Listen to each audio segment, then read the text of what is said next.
Anger. Margo, are you still feeling vengeful, or where are we at?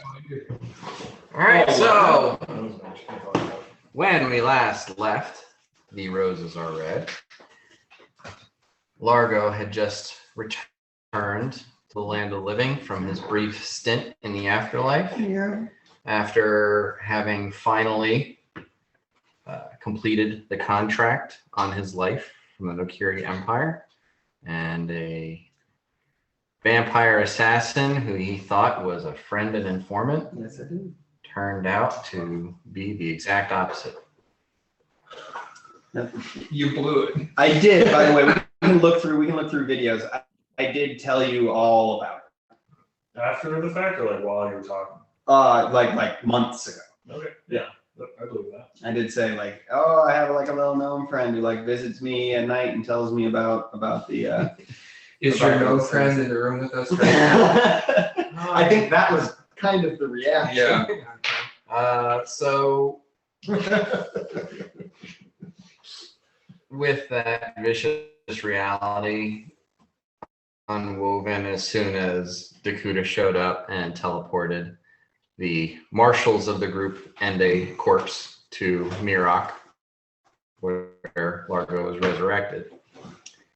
Largo is in recovery, and Dakuta returned to the Dakuta Dome to find that the Black Dragon had also resurrected herself, in a manner of speaking, and was interested in making a deal with him, which he turned down after 3 days of careful consideration and telling everybody on the island about it.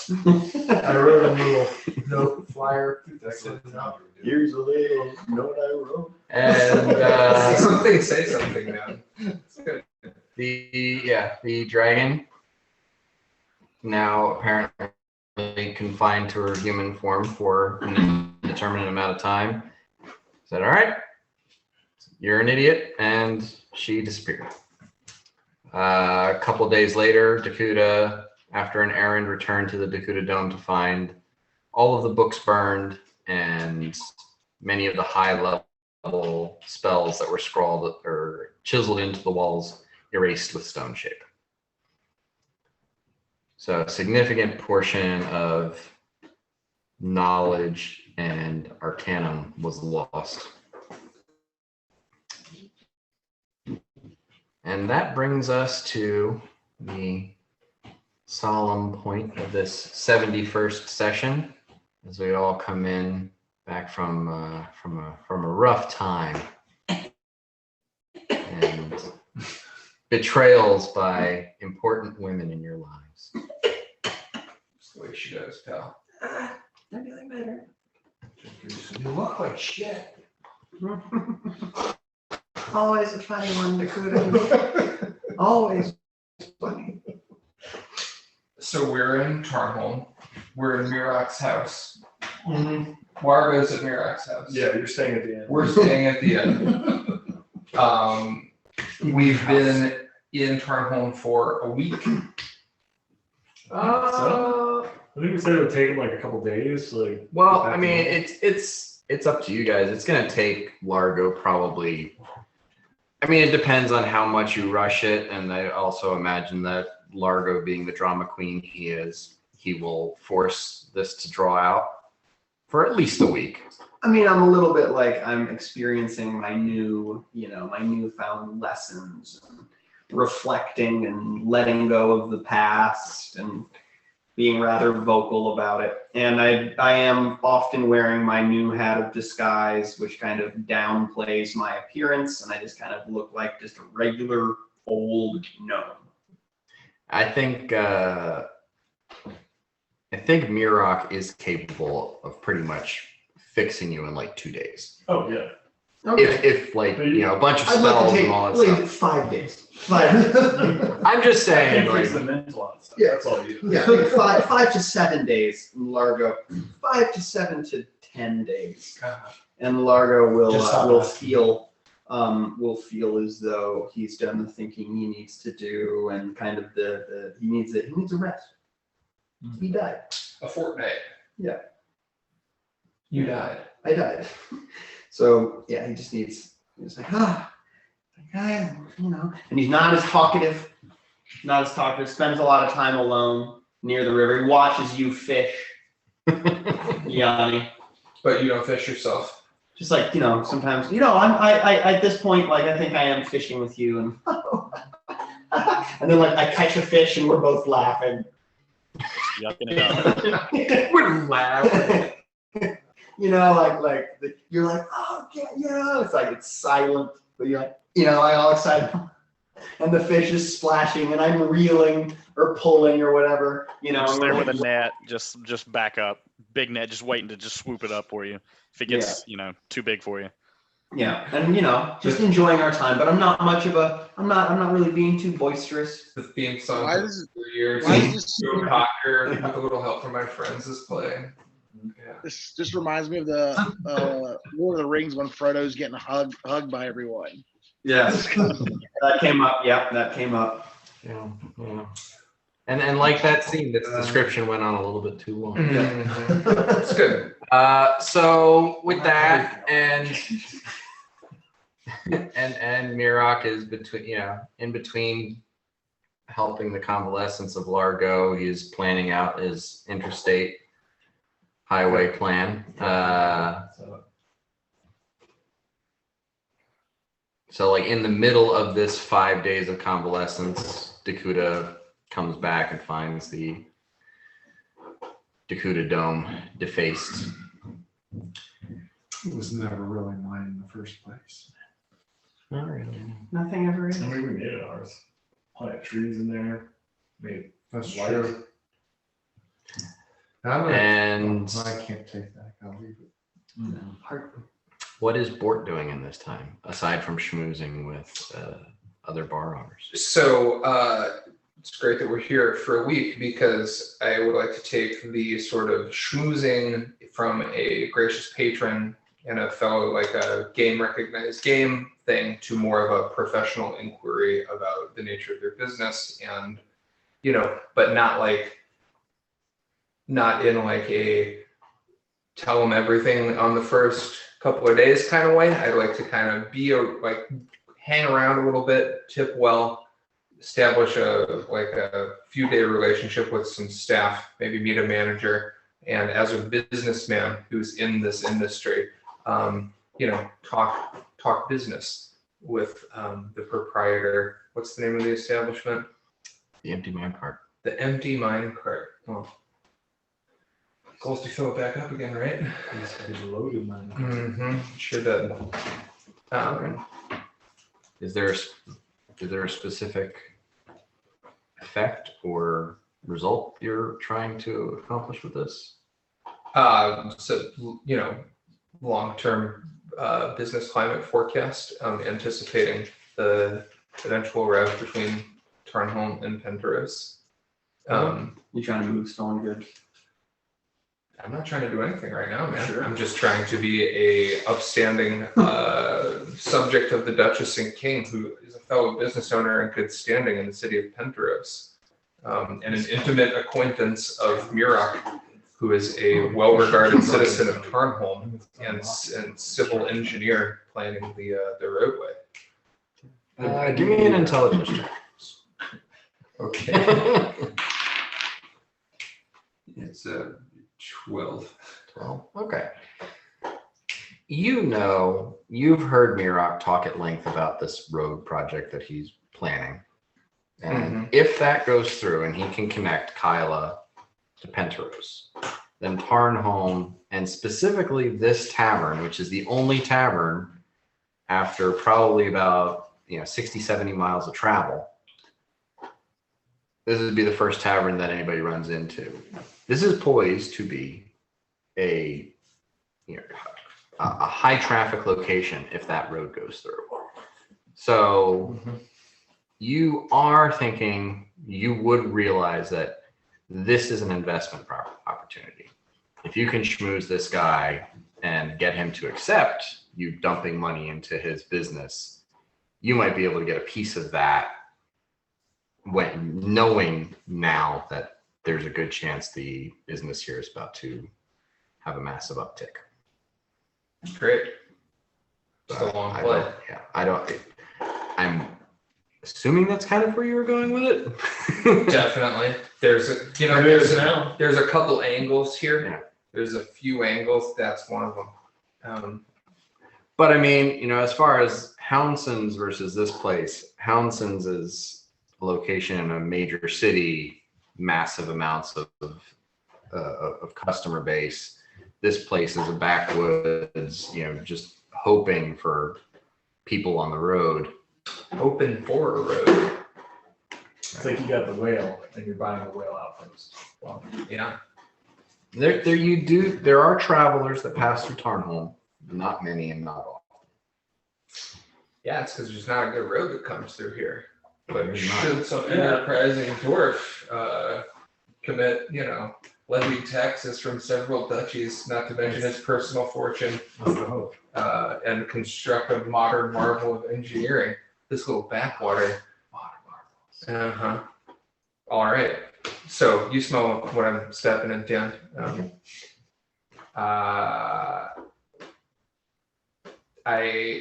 Uhtred, I mean, I'm not cutting you out, man. I don't know if you want in on this, but I don't know how responsible you are in terms of your personal goals right now. Like, are you blackout drunk at the bar? Are you fishing with Largo? Like, what is your?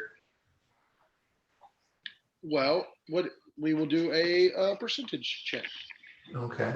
How drunk I am. How drunk are you? What percentage of drunk is 100%. Okay. I'm good. I'm 50-50. 50% drunk. I'm good. That's baseline. Yeah, Ready? yeah. There it is. Everything Normal walking around Uhtred right now.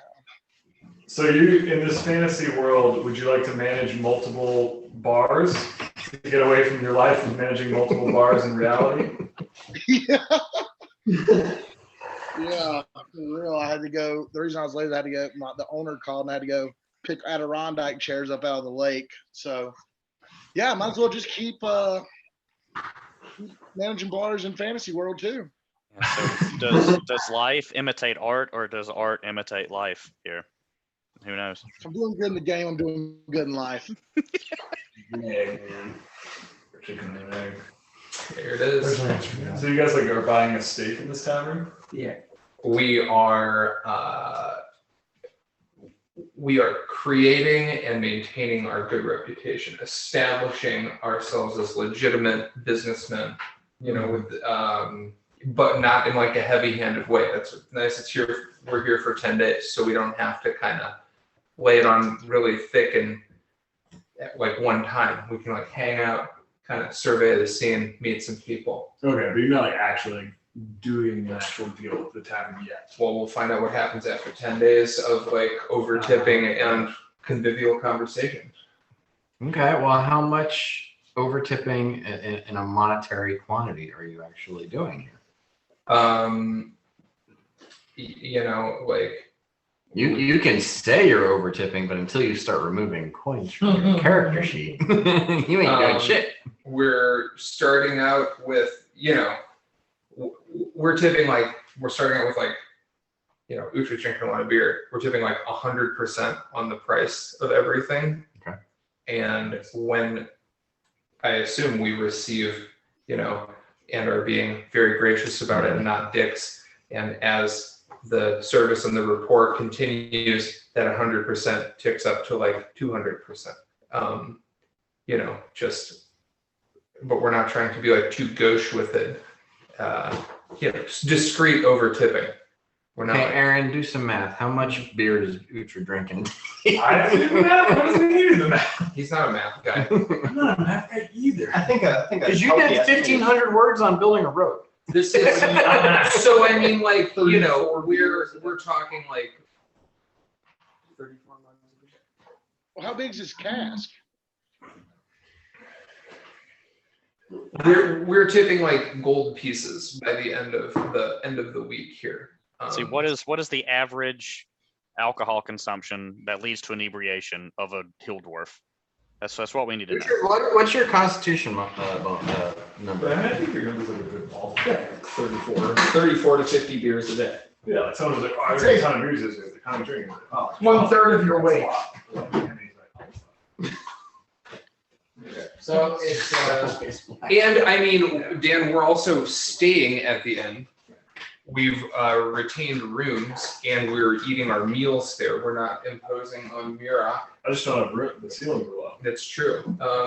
So okay. So Uhtred's constitution is 16. I will take that to assume that like without getting drunk, he can drink like 16 beers in a day. He's getting drunk. Yeah. Yeah, so If he's getting 50%, well, I'd say 24. Yeah. If he's getting hammered, 32. So what's the cost of a drink in this establishment? For an ale, 2 copper. 2 copper. Okay. And let's say averaging out 25 a day, right? So 50 copper a day. in That's beers. 5 silver. Mhm. Okay. So that would be 1 gold per day for Uhtred. And I assume you're Bort is partaking somewhat. very moderate. Very moderate. Like I'm keeping Uhtred company, but it's like one. However, in 5. kebabs, Bort is spending 5 Exactly. gold pieces per day. I mean, easily. But I'm buying rounds of kebab rounds. There's hungry citizens in Tarnholm. We're It's like a couple of gold. couple gold. It's reasonable, and we're retaining the rooms. Okay. And So we're- you're saying you're doing this over the course of 10 days. 10 days. Ballpark, how much money are you spending? I mean, The rooms cost 5 silver a piece per night. so I mean, we're probably gonna drop like 50 gold. Is that reasonable? 70 I gold. think that's high. I think that's high. I think you're dropping. My guess would be like. Yeah, I mean, 50 gold, 15. I think probably would land in the realm of tipping 200% by the end of the week. And so we're like moving from like, oh, these guys are tipping well to like, wow, these guys are tipping well and are awesome dudes. And we've established a rapport with management and maybe ownership at this point. Because I assume they're not just tipping on the beer, they're tipping on the food, they're tipping on the room service, they're tipping on everything that happens and ingratiating themselves. Yeah. And yes, by the end of the week, all the bar wenches are just kind of like looking over at you guys, waiting for you guys to look up or make eye contact with somebody and rushing Like, over take a because they sip know. of water to make it like each sip. Yeah, they are waiting for your every whim and desire because they know it pays. Moving through kind of like, I would say halfway through the week, or 5 days in, I like, the first 5 days is just like good-natured frivolity and like conversation. The second 5 days, I start slowly inquiring about, management and ownership and the property and the history of the business and the more kind of nuts and bolts, and I sort of start out slow and let it be a natural thing over the course of 5 days. The proprietor and the main bartender is a dwarf that everyone calls Red. Red. He's got red hair, red beard, though there is some white kind of speckling through it at this point.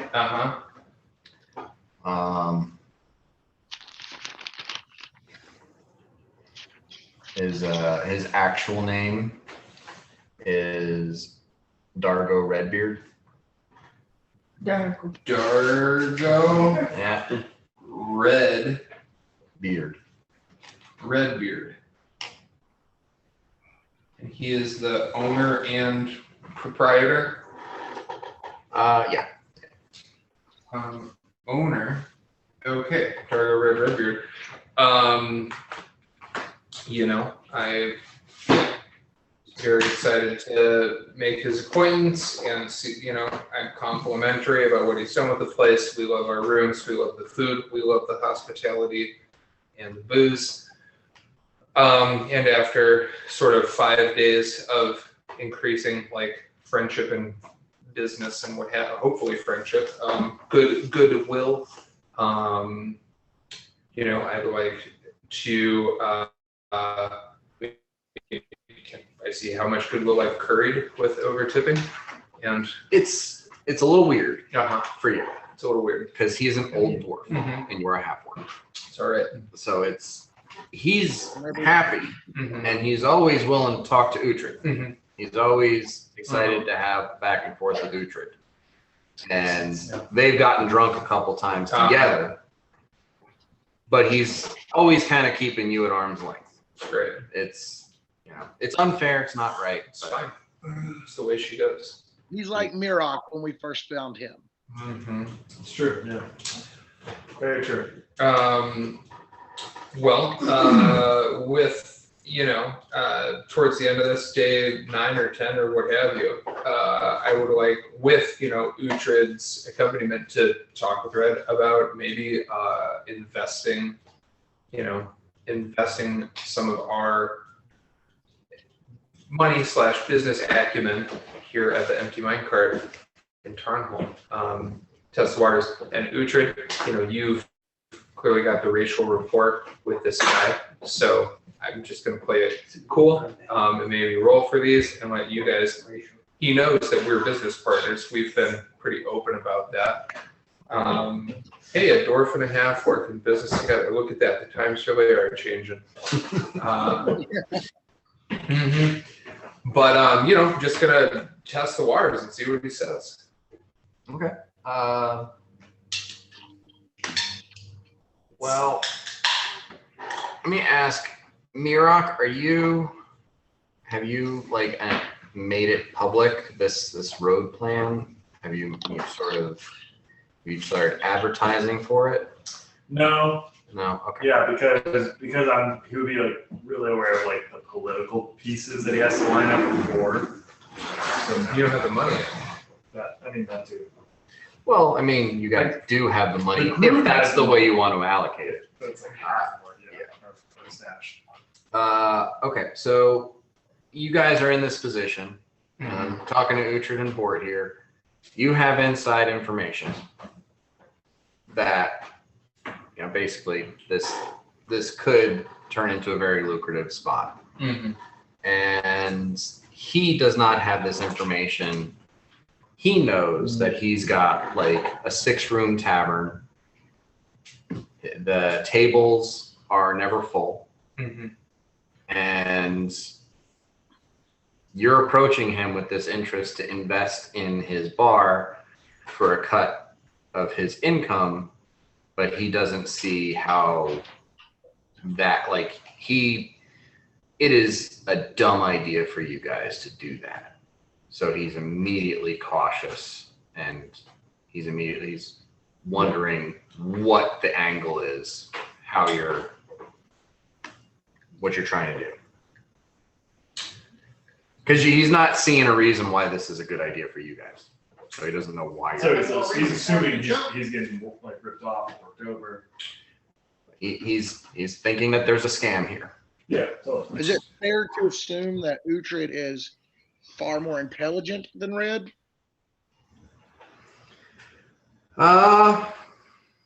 Give me a sense motive check.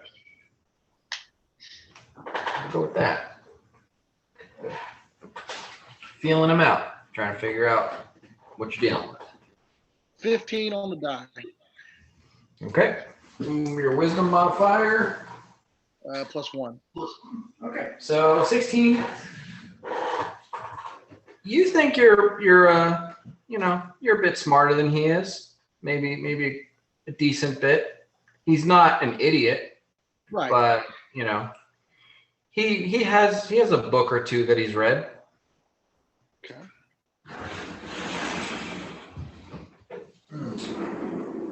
Or I would like to talk with you. Do we want to kind of persuade him to let us in with his business, or do we want Well, to? I mean, our goal would be to like buy in as partners into this business. And I think it's perfectly reasonable. You're a dwarf. This is a dwarven community. Our colleague Mirak has established a residence here. We're both, legitimate business owners in a larger metropolitan area. And we see an opportunity here. Our business sense is tingling, and we have the investment capital to put into this place that, Red been, I assume we've figured out he's owned this business for a duration of his life, or inherited it from a family member, or built it up from the ground up. But it's doing as well as it's doing if two guys that are just like kind of loaded were to come in and We're going to come at it as a personal level. We've been adventuring. We know we're going to slow down, settle down at some point, and maybe this could be the spot, someplace kind of quiet.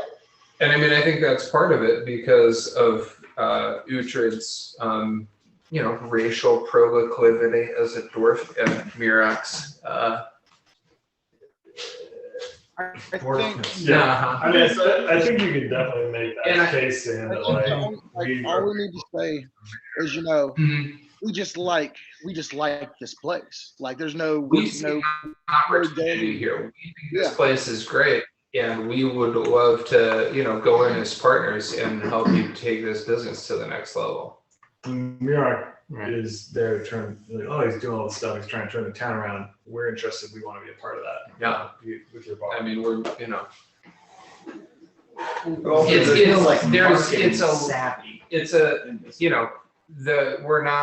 it's a lie of omission. We're not explicitly mentioning this because who knows if this project's going to go off or not, but we just think there's an opportunity here. So I don't know, can we roll for it or what's Well, I think the thing that I'm looking for here is he wants a very clear idea of what you think you're getting out of this. Like on a concrete level, you're saying a lot of, this would be great. We think it's good and we're investors, and but he wants to know what exactly is it that is making you think that this is a good business investment, because right now it's enough that he can live comfortably as a business owner. There's not extra. So if you invest, then he's going to get a lump sum now. And then he's going to have to give half of his profits to you. No, I But think then when that lump sum runs out, is that lump sum going to be enough for him to retire on? Or is that lump sum, how old is Red? He's probably around 150, 160. Okay. So he could be around for another max 2 decades or 2 centuries, probably less, but he's probably going to be around for probably another 100 years easy. Okay. Well, you got to think about your future, Dan. You always want to be in the tavern owning business, and if you do, how long do you want to be in it for? A lump sum could be a game changer for you right now, or you could, stay in the game. I'd be even willing to go as far as just, for the first year, we're in it. We get 30% of the profits for the first year, and then have that, concrete. We're not looking to rock the boat. We just know we're going to be spending a lot of time in Tarnhole. Nature of our colleague's position here. We really like what you've done with the place, and we think there's potential for success and growth in the future. We'd like to be your business partners. I think you should tip your hand a little bit and tell him I'm working on the mine opening back up. Yeah, I mean, and it's like that is known. Like we are known associates, and I think that it's like you're trying to whip this town in shape, whip the Dwarven community back in shape. And kind of what he's also hinting at here is like, okay, a lump sum up front is nice, but if that means that for the next 100 years, this young guy is taking half of my money, it might not even out. Yeah. Well, Red. So, the nature of business, when we talk about ROI, return on investment here, we're investing in the bar and you're investing us with your trust. And so when we say we think we're going to do better than we've ever done here at the empty minecart, well, our intention is to fill that minecart back up. And I think that, you know, if in, let's call it, you know, you're talking decades or centuries here. If in 5 years' time, you're not making more money than you've ever made in your entire life, we'll renegotiate our business arrangement, and we can, you know, let's put that in writing to however you like. Yeah, I think. Like, is this place have a restaurant? Yeah, man, these kebabs are off the chain. That's the kebab The whole place. session. I just, I'm saying you should say something like, we can add on, we can expand the kitchen as part of that, and then. See, that's, and you know, then you are I'm going to thinking get- of the Wolf of Wall Street. You're gonna where it's like, get more sell me money this pen, in the long run. right? He doesn't need your money. He doesn't need an investment. He's doing fine. You're coming in and saying, hey, we're going to throw some money at you and then give us half of what you make. And he's like, why? Everything's fine. You know that this business is not going to be big enough in 2 years to handle the traffic that's coming through. You know that that influx of money needs to go into expanding the tavern, adding a larger stable, putting in more rooms, building more tables, getting a larger wine cellar. You know that that money needs to go somewhere to develop the business. He's thinking, oh, you're giving me a nest egg and then you want half of my money for the next century. I don't see the draw. So it sounds, so maybe that's maybe it's just fully being like, yo, here's my answer of knowledge. We know this, we're trying to make a road come through here and you're not prepared for that. We've been running a bar in a big city and we're prepared for it. And then Right, it's just- whatever board wants to do with that. Board Yeah, you have to make him want the money. He doesn't want the money because he makes money. He has a living. He's happy. well, You have to sell him the pen. all right. Can I roll to sell him the pen? Or do I need to role play selling him the pen? I mean, so like, are you telling him? Yeah, Like, yeah. this is the thing. He doesn't need this. Until you inform him why he needs it, he doesn't need it. We tell them about the road. Yeah, great. Food trade. I mean, business partners. Like we're, you know. Okay. Mm-hmm. Yeah, we tell them that we have reason to believe that there's going to be a road coming through, and that you will have a much larger customer base. I just like they were doing like a little microcosm of like America when the interstate system was developed. Okay. All right. The big freaking corporations swooped in. Okay. He It's the Ace Hardware story. he says he asked for like a night to sleep on it and to work up some numbers and some ideas, and he'll talk to you the next day. He comes back the next day, and he has sort of like not the best piece of paper, but a large piece of paper, and he has a crude outline of the tavern, and like, yeah, he wants to draw up, you know, do stables over here, and he wants to do this, and he pretty much stayed up all night drawing his fantasy version of the tavern and throwing out some like random numbers on how much this is going to cost and how much this is going to cost and how much this is going to cost. And basically he comes at you with saying, if you think this is going to happen, and if you want to invest to make this bar, what you're talking about is going to cost 500 gold. Now, I don't have that in my piggy bank, but if you do, you're sure this is going to work out the way you say it's going to work out. Red, I think this is the start of a beautiful relationship. I'm willing to shake on it right now, and I believe my business partner Uhtred is of a like mind. If we've come to an accord, I think we can make these improvements on the empty minecart, and we can go in as equal partners, 50-50, going forward with this business venture. So he wants to put in one caveat, and that's you get 50% once the road is finished.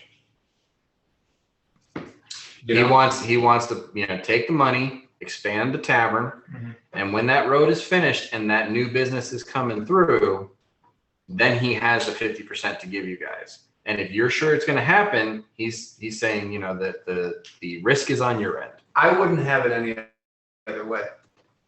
Uhtred? Yeah, that's fine. Well, I mean, like the 50% you're getting now, I imagine once we leave town, it's like 10. we're not trying to take, you know, Yeah, but money we're out- also food out of business. Brett's mouth here. This speculation. Right. I mean, you've been in this tavern for a week or so, Change, yeah. and you've seen the business it's doing. Hounson's clears this within 1 hour of opening up in the morning. Yeah.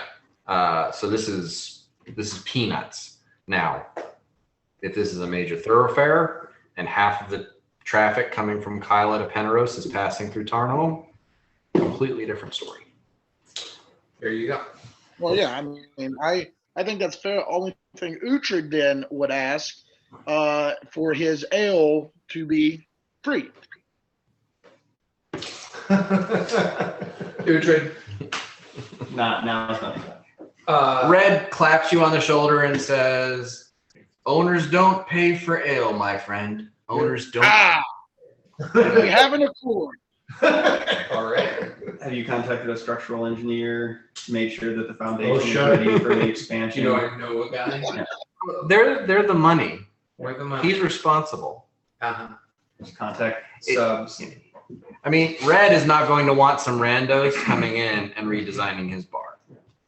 He's going to take care of all that because it's his baby. Cool. And if they're right and this road's going to come through, he's going to be making 5-10 times as much as he's making now. So losing half of that, he's still going to be making way more than he did before. Just make sure you get the as-built and make any red lines that are necessary, because if you need to bring in a contractor for future repair, you need to know where your utility. That's utilities true. are. You need to think about these things. What utilities? Oh, are you referring to You mean the candle delivery man?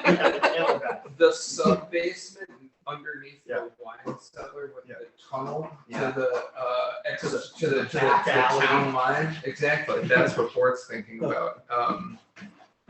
Don't you? Utilities. Uh-huh. So, well, The body chute that we're putting in the dry cellar? all right.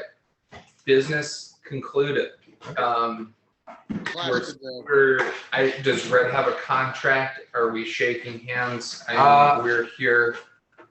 Yeah, Red does put one of the other bartenders in charge, and he goes to Zenik, finds a barrister to write up a contract, and basically outlines everything. And it's like another week or so before he comes back That's with, great. and he wants the We're gonna file them with the mayor, the mayor's residence. Who's nurse. Uhtred and I. Okay.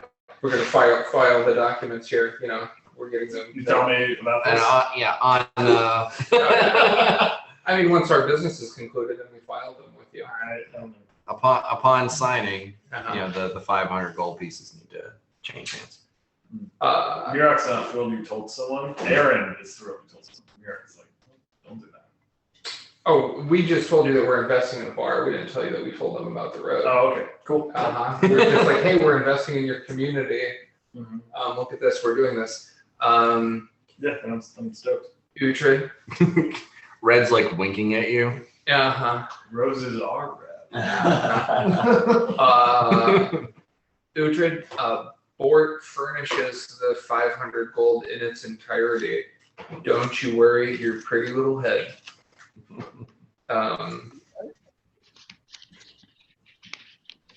Where'd you get 500 gold?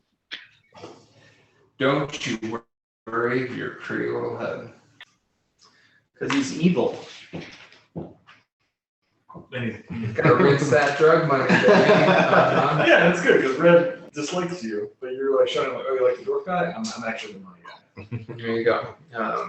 Anything that's free probably is going to cost too much. Mm-hmm. You know the price of everything, but the value of nothing, my man. Yep. There it is. Okay. All right. Business concluded. Whoa, Feeling good. 2 bars, 2 dudes. Uh-huh. You got a franchise. What's it, man? Some long plays coming in. Short life, long plays. All right. You guys are going to be. I can see Bort out front with a dagger, like carving in at the bottom of the empty minecart sign, a Houndson's franchise. Mhm. Yeah. And then he's gonna be like, wait, what? And you'd be like, oh, I'm sorry. We could. I mean, you're halfway through construction. I mean, we could just take that 500 back. Mhm.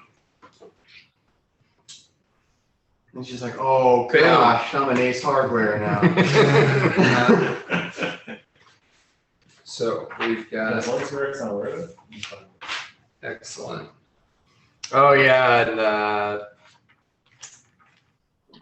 Uhtred, last time you were at Houndson's, you saw that Ileana did spend some money on signage, and it's basically a dog with a puppy sitting next to it. Aw, That's nice. I like that's that. adorable. Ilion, I can trust her. People can't read. True. Hound sons. Okay. It's good. 0 though. Oh no, though. She's in Italy, which is Fun. Hey Dan, if while there's a lull, if Yanni could have a little bit of a secret agenda while he's hanging out with Largo, occasionally trying to get a little information from what attacked us to try to put 2 and 2 together, if Largo is willing to talk about it. I'm willing to talk about it. Yeah. What questions do you ask in particular? I don't think Yanni ever put 2 and 2 together on what attacked, so he would probably be asking what that was. Yeah. Yeah. I tell you that, you know about the whole Nokiri thing. What I did to the princess in order to try to prevent her from leaving the room, because she is high on the list of suspects of who was responsible for the assassination attempt on the Duchess. They sent assassins after us, and we tended to have a little bit of a jump on the assassins that they send after us.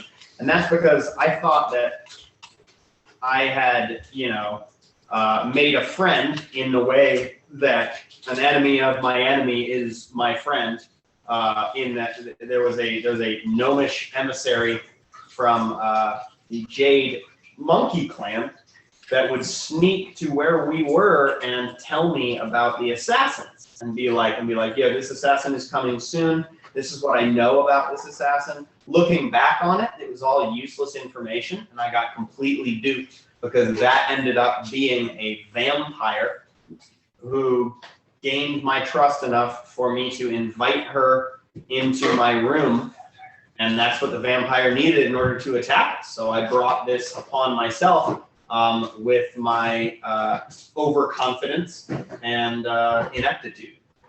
I'm sure this is a difficult subject for you, Largo, but I have one more question to ask about it. Yeah. What are we going to do about this? The contract has been fulfilled. I don't know if they have any way of knowing that I have been brought back to the land of the living. But I desire to only bring good to the world. And I'm not sure that destabilizing an empire with a petty revenge would be bringing good to the world. However, I acknowledge my anger towards the Nokiri Empire. I just am trying not to be ruled by it. I have no expressed desire. I essentially tell you that I have no expressed desire to seek revenge on the Nokiri Empire. However, you guys bringing me back, spending the resources that you had to bring me back, is so wonderful that I have a newfound love and loyalty to you all, and I am trying to just, with you around me, be a force for good in the world. So if you guys think that this merits a revenge, I will accompany you. But I myself wouldn't seek that out. But I understand anger because I have an extreme and deep-seated anger towards the Nokiri Empire. But I would never ask you to do anything on my behalf. It was a mistake that I made, and yeah, there we go. I still stand by it, but I understand that it was a mistake. So I will. vampire. What's that? Well, I'm Largo. So I grab you by your shoulders, Largo, kiss you on the forehead, and I say, "I'm just glad you're back with us." And then I take advantage, unbeknownst to anyone else, the fact that I don't require sleep and start planning how I'm going to kill the bitch. Me as a player, that is what I want. But Largo is undergone a transformation, and he went through ego death as well as real death, and he's trying to just be a force of good, and that's what he wants. That's it. So I'm trying to act like I'm okay with everything in front of everyone, and we're fishing and we're having fun, and then at night I'm just frantically trying to come up with an idea of how to make this right. Well, you know that vampire are undead, and to figure out stuff about undead, that's a knowledge religion check. Right. So, you can make your own. You could also make an effort to find somebody who might know more than you, or whatever you want to do in your endeavor. Okay. Could I start with just my own knowledge religion check? Sure. Go from there. Here we go. Natural 1. Sweet. Of all the undead vampires are not one of them that you've ever read about. Yep. Fair enough. Okay, then I will seek out an expert in the field. Who do you know that's an expert in the field of religion? I guess that would be Mirok.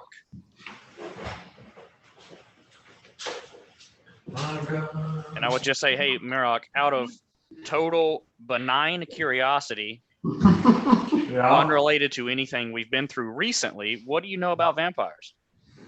Dan with a 21, what do I know about vampires? I should do a sense motive too. Probably should.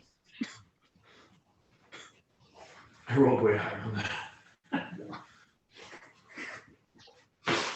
Give me that hairy eyeball. Oh, just like that. And a 19 sense motive. What do I need to roll against that sense motive, Dan? Bluff. Here we go with my -1 charisma. About to blow you away. I don't have good sense motive, so it's okay. I rolled a 19 on the die, so -1, 18. Oh. I doesn't do it. Okay. So, beating his bluff by 1, you realize he has ulterior motives. Yeah. For asking this information. And I assume the information has come to you how Largo died. No, yeah. You don't know why he wants to know this, but you're fairly certain that he wants to know about vampires because of the assassin. Yeah, totally. Maybe he wants to And he's hiding some motive in that from you. Okay. We're trying to. As far as what you know about vampires, you know that you need magical silver weapons to damage them properly. You know that sunlight is something that can kill them. That holding them in running water is another way to kill them. Huh. And the final way is staking them through the heart and chopping off their head. So magical silver weapon, sunlight, holding in a river, staking heart, and chop off head. That's one thing. And I'm sure that the story of the fight has also. Daylight spell is not sunlight. Yeah, it hurt her, but it wasn't gonna. It shocked her, but it did nothing to her. She was scared for a moment because she's intrinsically scared of sunlight, but it wasn't sunlight. So she recoiled from it, but it didn't actually harm her. Okay. I told you that, Yanni. And when I'm done telling you that, I just kind of point you and said, keep me in the loop. And do like a nod. And I'll nod. I'll say, I'll tell you and no one else. I hope this stays between us for now. I nod because, again, I don't know what you're talking about. I just know you're up to something. Okay.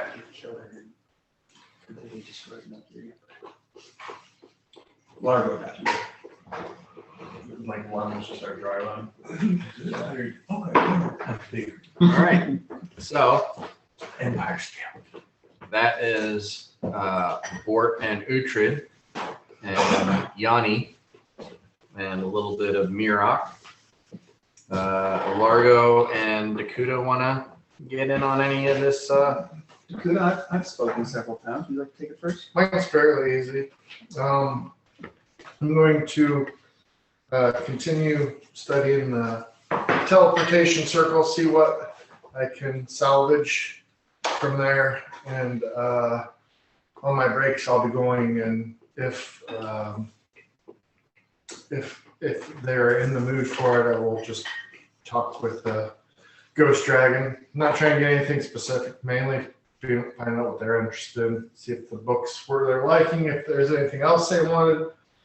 And I would tell them what happened with the Dakota Dome and that I probably won't be here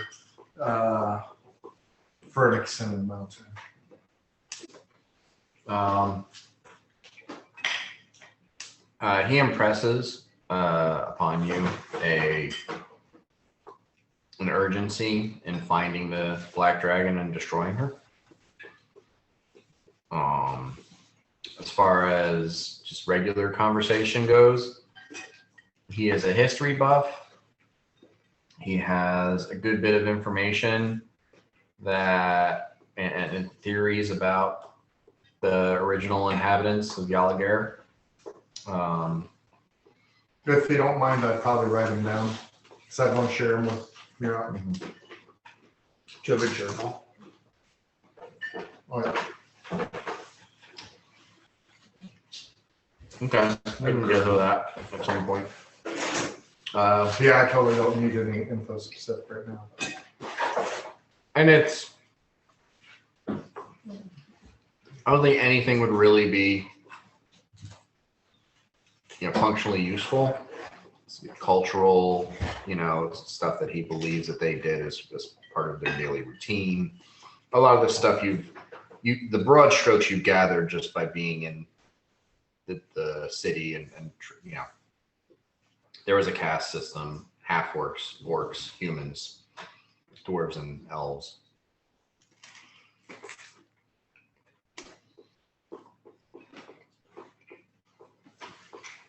He looks at the map you have and points out, this used to be this and this used to be this. At least that's what I think. I think this used to be this.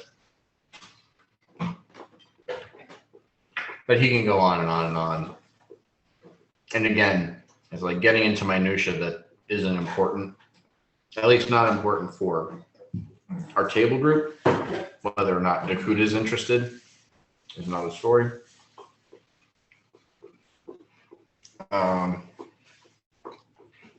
And he is interested in any further books that you can get, or perhaps setting up something regular with visits from Gideon.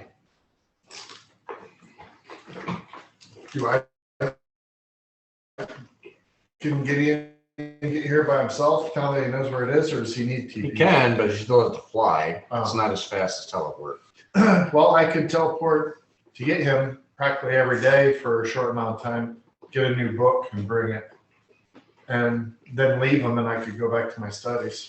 So I'm ingratiating myself, but not pushing anything. But I might say when he, How much money do you want to spend on books for this guy?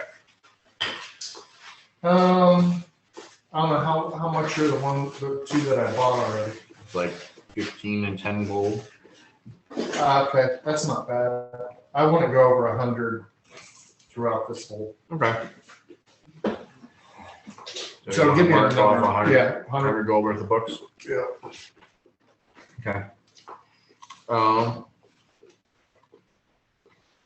Gideon is mildly interested. He doesn't want to set up something where he's constantly going and talking to an old dead guy who wants to talk about orc ruins.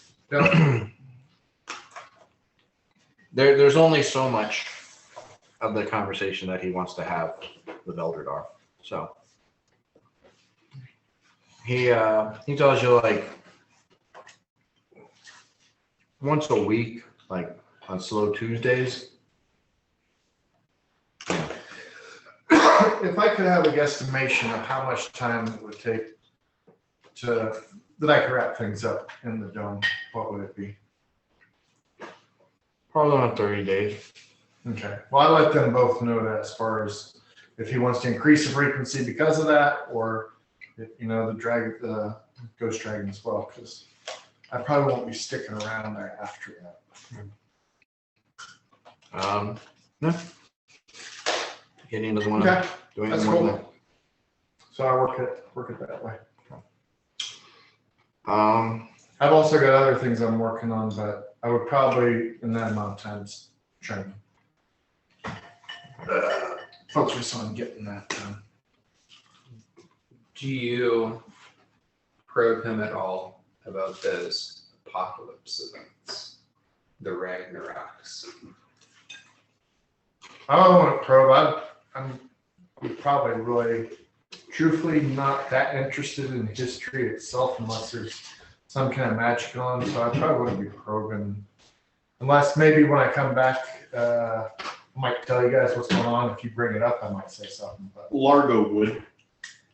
If you bring it up, Largo would maybe ask. yeah, ask I'd a let you couple guys know what I'm questions. doing. If I'm not in battle, I can TP all over the place. So let me zip around. Yeah. So I bring that up. Thank you. Largo had a vision. There you go. And also, at some point, when we're talking, when they're not so much around everybody, I would be asking you about the in-between time. Yeah, I'd totally tell you about how like it felt like I was warm. I was being like held in the arms of like some sort of mother, like a bit figure. She was calling me sweet and brave, and then the next thing I knew, I was vomiting on Mira.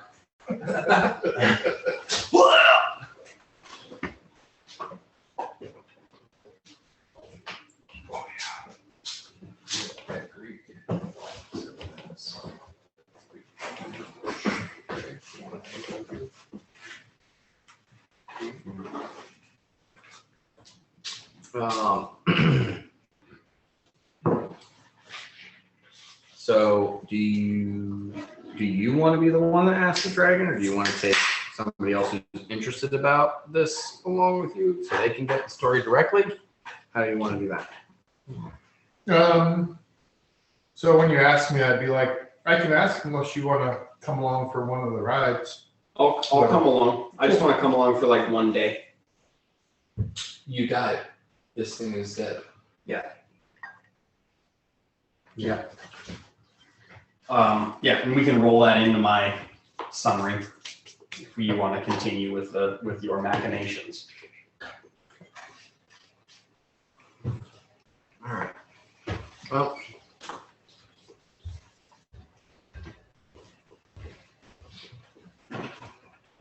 he says there's a couple of apocalypses he's aware of, though he's not certain about the what do you call it? The chronology of all of them. The most recent one was an ice age brought on by the apocalypse that came before it, which was basically. So you guys are nearing the end of an ice age that lasted around 50,000 years. And that ice age came as massive engines of arcane power were desperately trying to pull arcane energy into them and siphoning it out of the world. I got really interested all of a sudden. Mhm. Causing things to freeze and seize up after the gods took the highest tiers of magic away from mortals. And a bunch of their devices stopped working because they were sectioned off from that power. Yeah, I'm totally interested now. So he knows that those were the last two cataclysms. One where the gods pushed the power available to mortals, particularly in arcane and divine magic, a little further away from their power level, causing lots of projects and things that mortals had created before to stop working. They nerfed a bunch of shit in the second edition. Yeah. Well, Crassus shouldn't have cast a 12th level spell.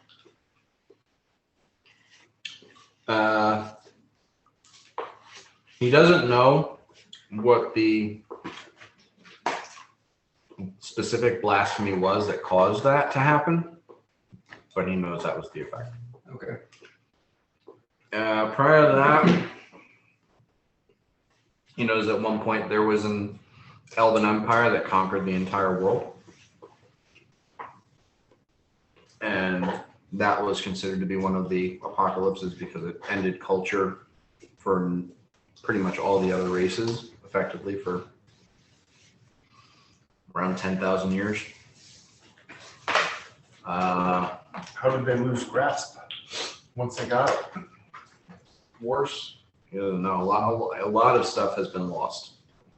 A lot of information has been lost.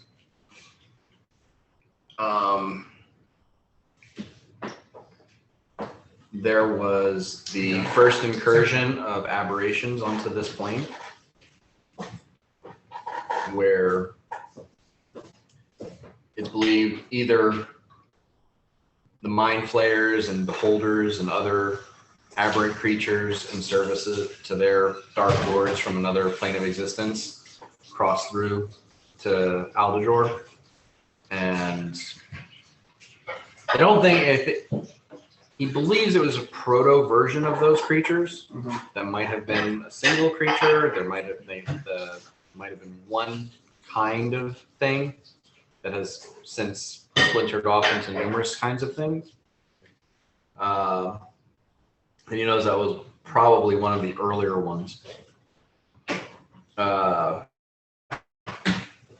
And then there was one where a very powerful necromancer nearly killed off the entire population of the world, and rose most, or at least half of the population of the planet is undead. No. Oh, yeah. Those are the ones he's aware of. Cannibal corpse. Mm-hmm. I have a follow-up question that I ask permission if I may ask a follow-up question. He likes talking about shit. Do you know if this occurs on like a predictable cycle? Or if these are just events that eventually become inevitable, that there needs to be some sort of reset button hit, or if there's a predictable timeline? I don't know, Great Man Theory versus dialectics. Well, the Ice Age was probably the longest apocalypse. It lasted 50,000 years. 50,000 years.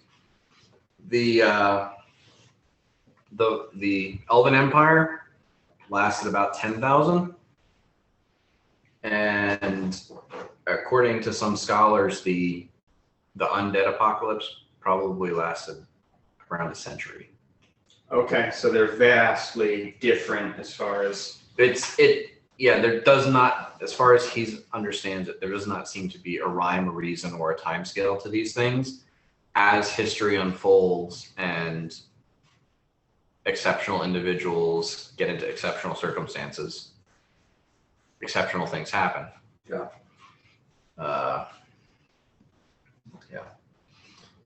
It's 50,000 minus 10,000. 40,000. 40K. Oh, yeah. My brain is not there. Largo asks a kind of another follow-up question, and he goes, "Do you think that this is like it happens when it is necessary for it to happen?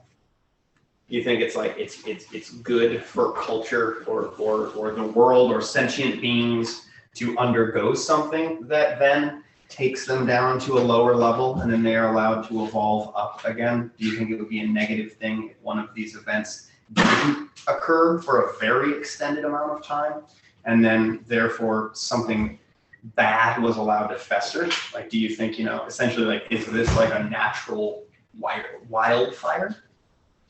As far as he understands, all of these occurred because mortals did shit. Yeah, so they shouldn't necessarily. And he makes a point of, as far as he's aware, none of these occurred because a dragon did shit. Fair. Yeah, so it's like we shouldn't necessarily look for a way to stop this kind of occurrence if we see it happening. That's an interesting thing. He's aware. I mean, it just sounds like it'd be a motivating factor for dragons to be like, oh, we should get our full society and infiltrate it and control it. Because look what these fuckheads do every 10,000, 20,000 years. Yeah, Largo doesn't necessarily think of that, but that would be a good question to ask him. But he just, that's all Largo kind of wants to know. Like, if this is something that can be predicted and avoided, should it be avoided or is it natural? The one other tidbit of information he's willing to share is that from what he's heard, and it's very controversial, or at least it was when he was still alive, there are some alchemical methods that have been used to try to date exactly how long everything's been going. Mm-hmm. And he has no idea what the process is or what they did or if it was divination magic or whatever. But the belief is that the world, as far as like the start of sentient culture, is somewhere between 100 and 130,000 years old. Okay. We're at the end of that ice age right now. Man, Largo, you've been around long enough. You've heard stories of where glaciers to the south have receded in your lifetime. Yeah. Okay. Yeah. So I'm like, oh, it makes sense that we'd be at the kind of the tail end of something like this. And I said, you know what? Thank you so much for the information you've given us. Do you have the book for him? I didn't bring a book. I brought questions. Who's book? Book. I'm the traveling librarian pushing a cart. That's the thing in Dungeons and Daddies, man. Book boy? There's a character just called Library, and he's just a dude that has a shit ton of books. And if you don't bring the book back, he plays this kind of Okay. And makes new books, probably. What's next? I think we go talk to the Duchess, right? I mean, I could stay in the Tarnholm simulator all night. Largo would like to do one more thing in the time. Yeah, do it. He would like to, in the hat of disguise, he doesn't want to because he's kind of the Primarch of this orphanage, right? He spent the seed money and everything, but he doesn't want to make himself known as that. He's just a regular old gnome guy. He would like to visit, and I'll make this quick. He would like to visit and just kind of check in and be like, oh, you have an orphanage here. Like, I'm from a big city, you know, there's lots of orphans that, you know, in that case are taken care of by the church. It's nice to see that here children have, you know, have a way to be taken care of. And I just kind of check in, like, is it going well? It seems to be going well. When you mentioned the thing about the orphanage in the city, belonging to a church, the matron who's kind of in charge here taps her lapel area, and you see like a sort of gossamer fabric wrapped around a representation of a flower. Okay. And she like gives you a nod. And while you're not necessarily directly familiar with the holy symbol, you're getting the impression she's giving you like, yeah, I belong to that church. Okay, gotcha. I'm gonna ask Murak that later on and see if I can garner what church. Largo probably thought she was a fan of Rose. That's like, if I may pry a little bit to get some information from her, I'd like to make a diplomacy check. That's going to be 40.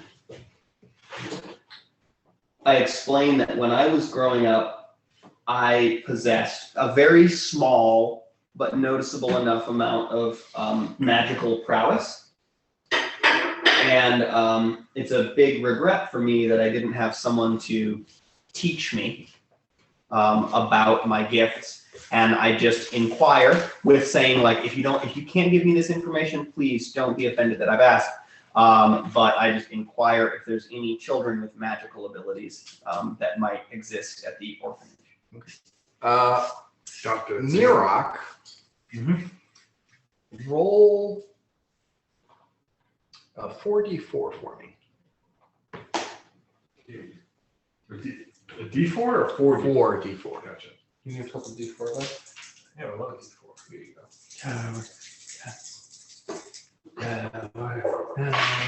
Oh, nice.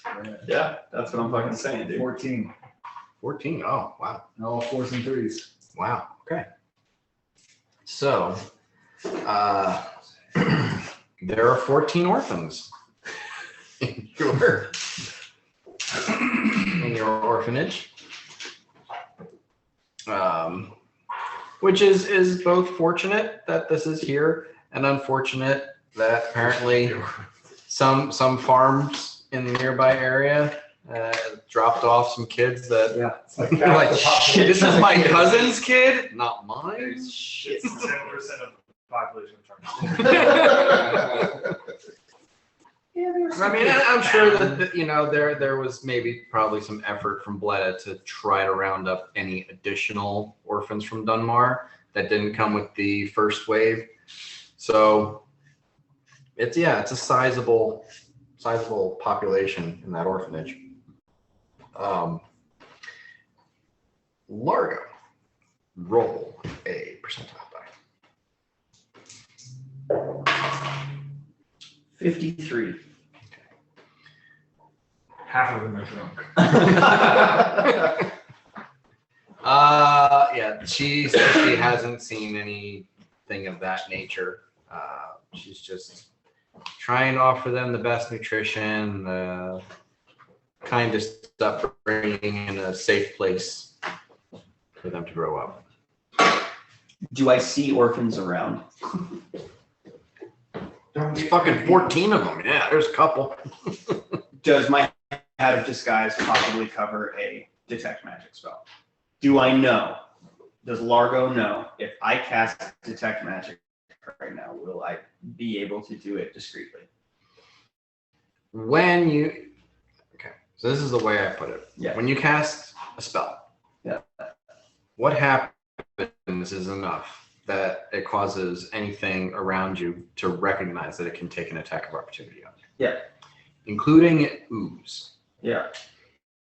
If an ooze can recognize you casting a spell and realizes that Yeah. it can take an attack of opportunity on you, unless you are doing unless you have a feat or an ability or like a specific character class ability that says you can do this surreptitiously. Yep. Even if you still and silent the spell, magic energies coalesce around you, your eyes glow.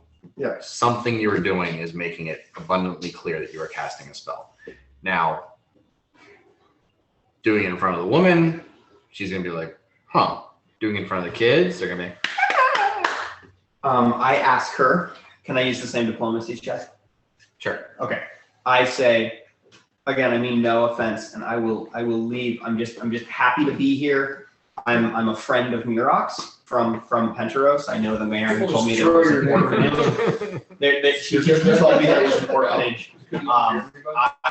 I think that the well-being of children is very important, so I wanted to visit. I mean, no offense. I do possess an ability to detect magical auras. Would you mind if I need no introduction? I need not. I would hate it if the children felt uncomfortable. But would you mind if I kind of wandered around a little bit, maybe with you, if you're down to give me a tour? I could cast a spell and then see if any child might need certainly not more attention than the rest. But I think it would be important for you to know if this child has magical abilities.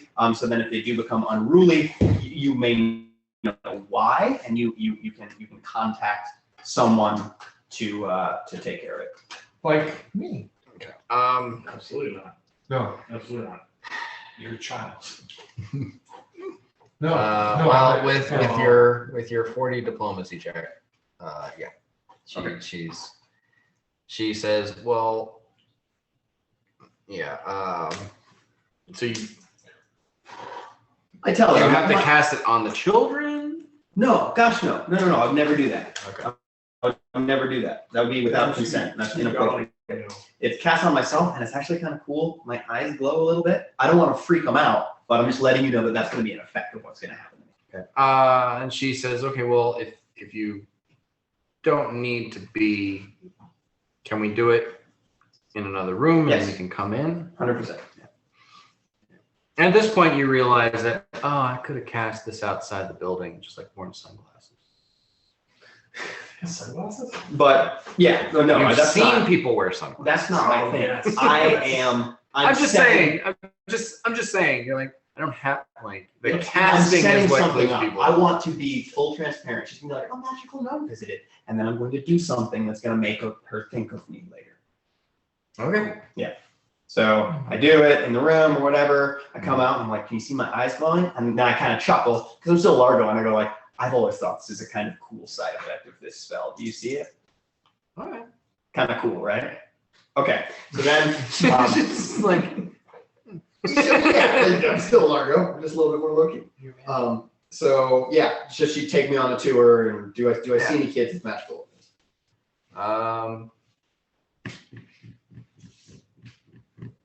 I'll roll an earth for some time. And if I don't, no worries. Jesus, 14. Okay. If there are any, they're not manifesting anything at the moment. Cool. So I thank her and I say, okay, I didn't see anything. And then I laugh and I say, like, looks like you won't have any troublemakers of that nature on your hands. And I say, thank you so much. I introduce myself. I'm going to have to make a bluff check. Ooh, well, still. What are you bluffing? Are you saying? I'm introducing myself with a fake name. Oh. My bluff is 28. Yeah. I introduce myself as Wilco. Yankee Hotel Fox. Okay. I'm writing down my character sheet right now. Secret name equals Wilco. They're just gonna come to New York and like, oh, I know your friend Wilco. Wilco. So little magic gnome man. I'm gonna ask I would eventually put it together. Yeah. I'm sure. Yeah, she says, well, I appreciate your interest, and if you had an enriching experience here, if you feel that if you feel that what we're doing here is a good service, There is a donation box outside next to the shrine to baby. To baby, okay. Well, but that's we're all orphans. I say, thank you so much. I walk out, I place 2 gold inside of the donation box as I walk back to speak with Mirak briefly. And I say, Mirak, I would like to make a series of anonymous, sizable donations to the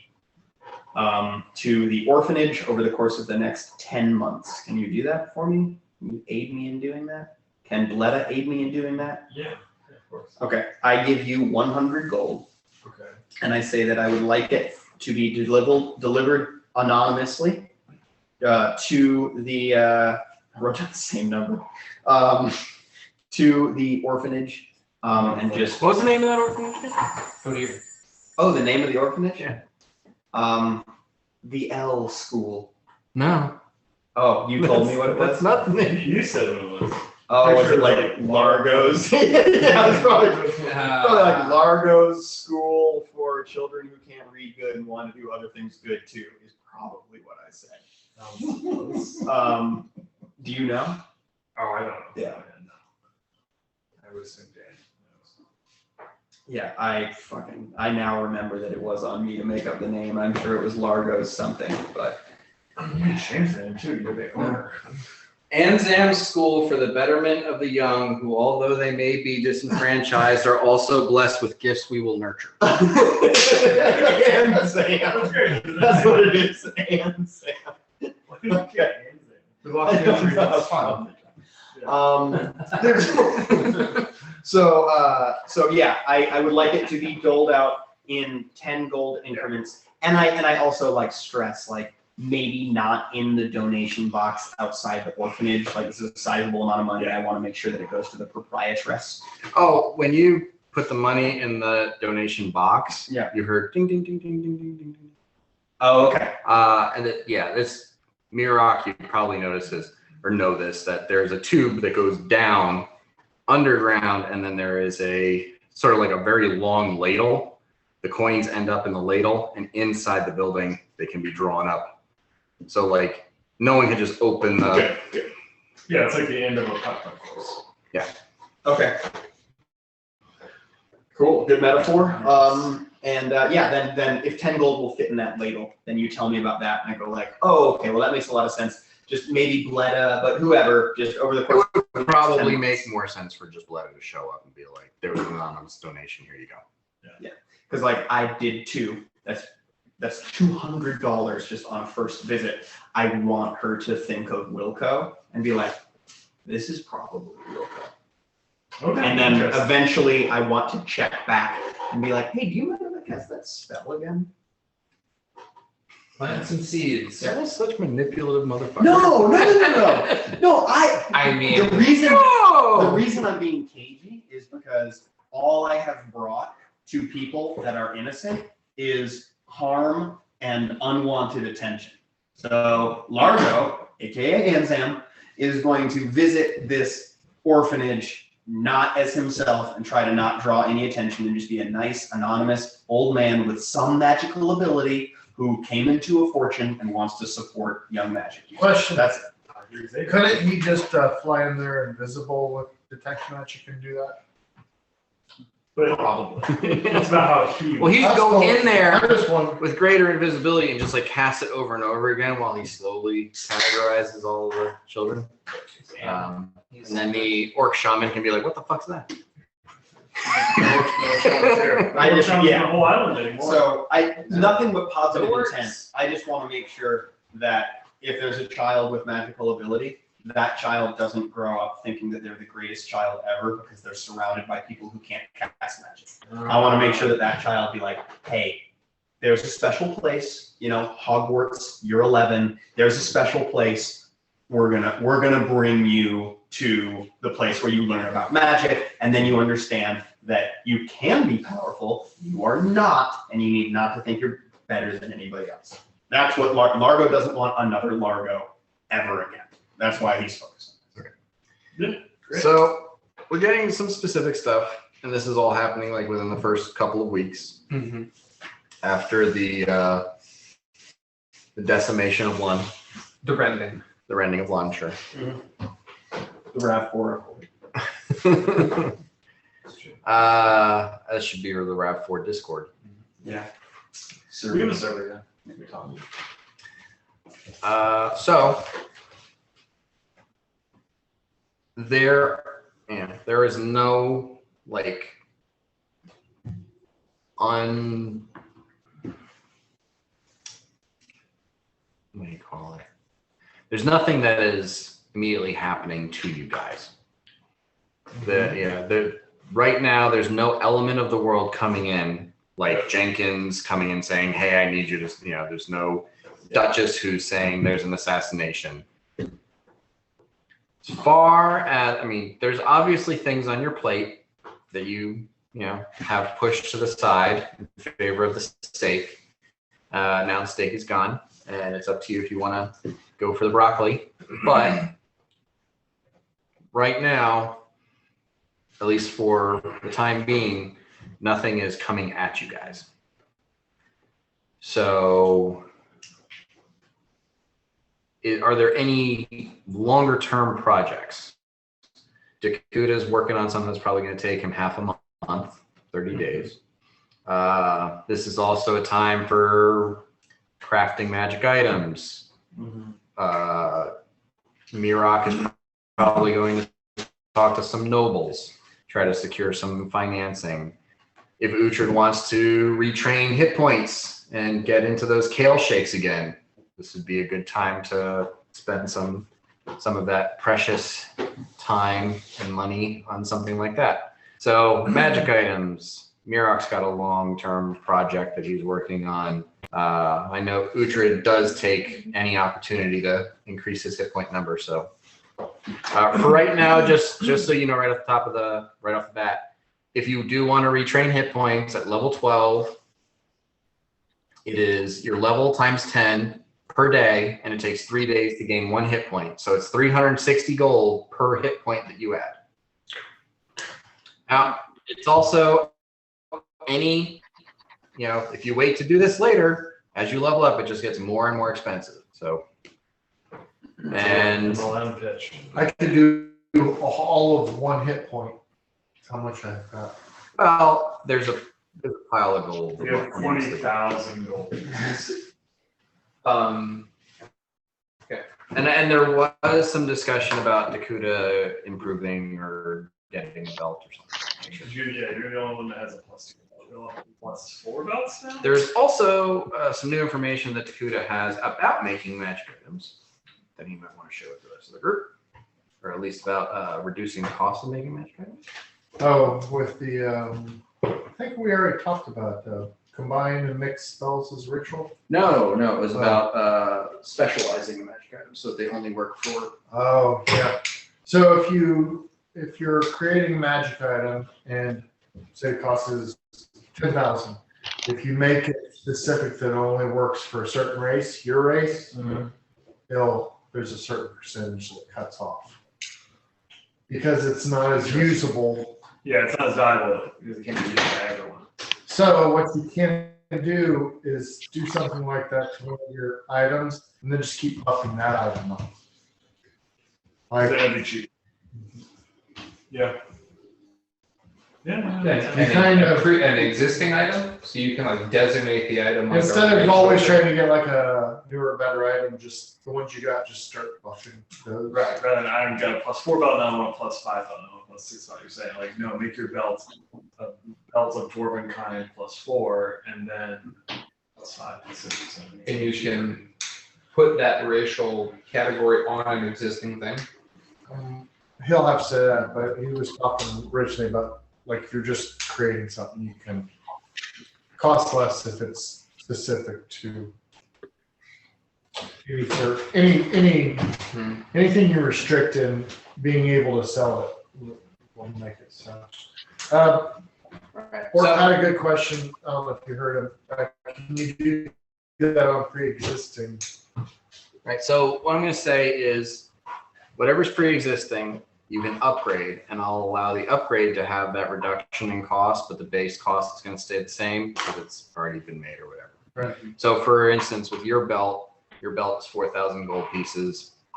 If you wanted to upgrade it to a +4, that would be 10,000 additional.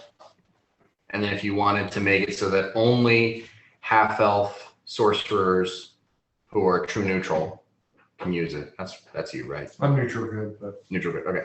So only half-elf sorcerers who are neutral good could use it.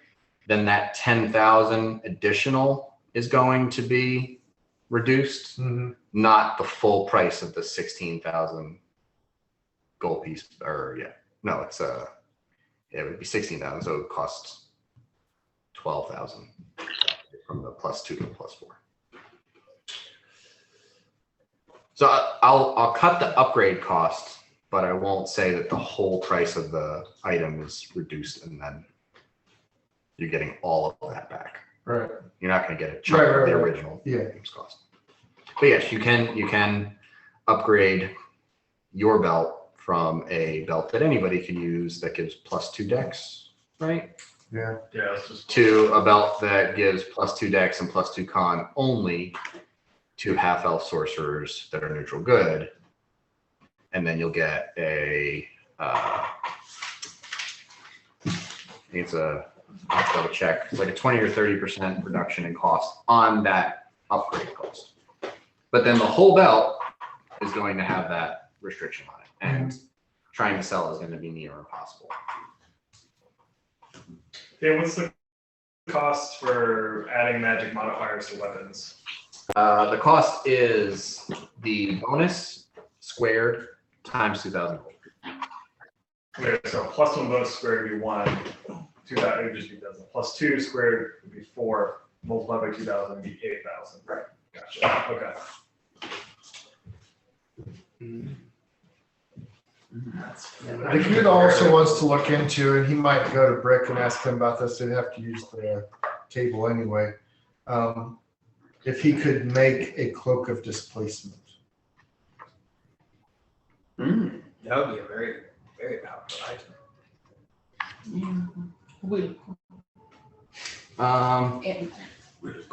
Cloak of displacement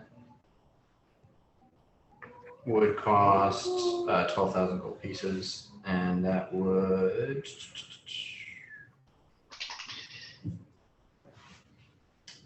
give you a consistent 20% miss chance. Consistent? Yeah. And if that's a cloak of displacement minor. Not seeing cloak of displacement greater or anything like that, but so yeah, I mean, I assume that you could get a higher percentage from a higher. No, I've seen too, the minor one is 20% continuous. The major is 50%, but it's only for 15 rounds per day. I kind of like the consistent.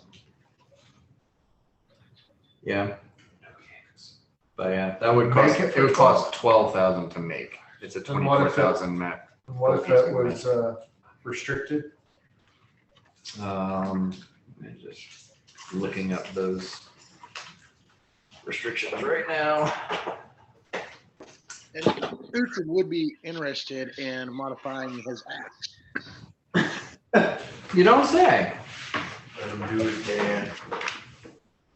He can do whatever he wants. What would it cost for him to make it a lightning axe? Would that be a +1? Alter, That would be a +1 on top of the pluses it already has. So that would cost 2,000 gold pieces. Oh, it's +1 in Furious, which is also a +1. So it's 8,000 gold pieces. So it would be, that would be bumping it up to a +3 from a +2. So +2 is already 8,000 gold pieces, and then going to +3 would be another 10,000 because it'd be 18,000 for a +3 weapon. So it would be 10,000 cost. 10,000 cost to go from that to a lightning, to adding lightning onto it. Or just adding any +1. And yeah, any +1 effect onto it. Yeah.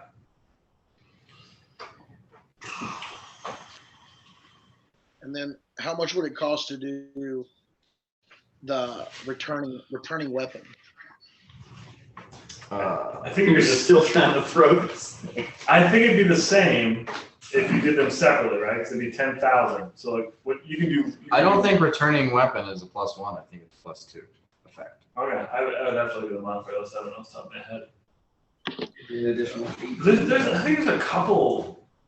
I think I looked at it one time. There's like a couple ways you can use your weapon to come back to you. It's not just one modifier. Well, look at the magic weapons modifier page on that D20 website. There's a spell that does that. You could get a permanency, but I don't know that it'd be any cheaper.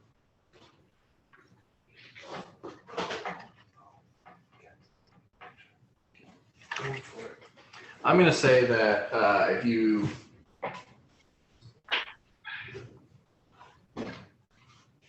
so the reduction by race be a 10% reduction in price. The reduction by class would be a 10% reduction in price, and the specification of an alignment would be a 5%. I'd leave the alignment off and just so it'd be 20% off. 20% off. So it'd be what, 24? 2,400 off of 12, so 9,600. Not so bad. No. That's Sure. What are you doing, dude? The red comes storming in the door. Who do I get this? Returning is +1. Returning is +1. Well, I click on it. It says price +1 or a moderate transmutation.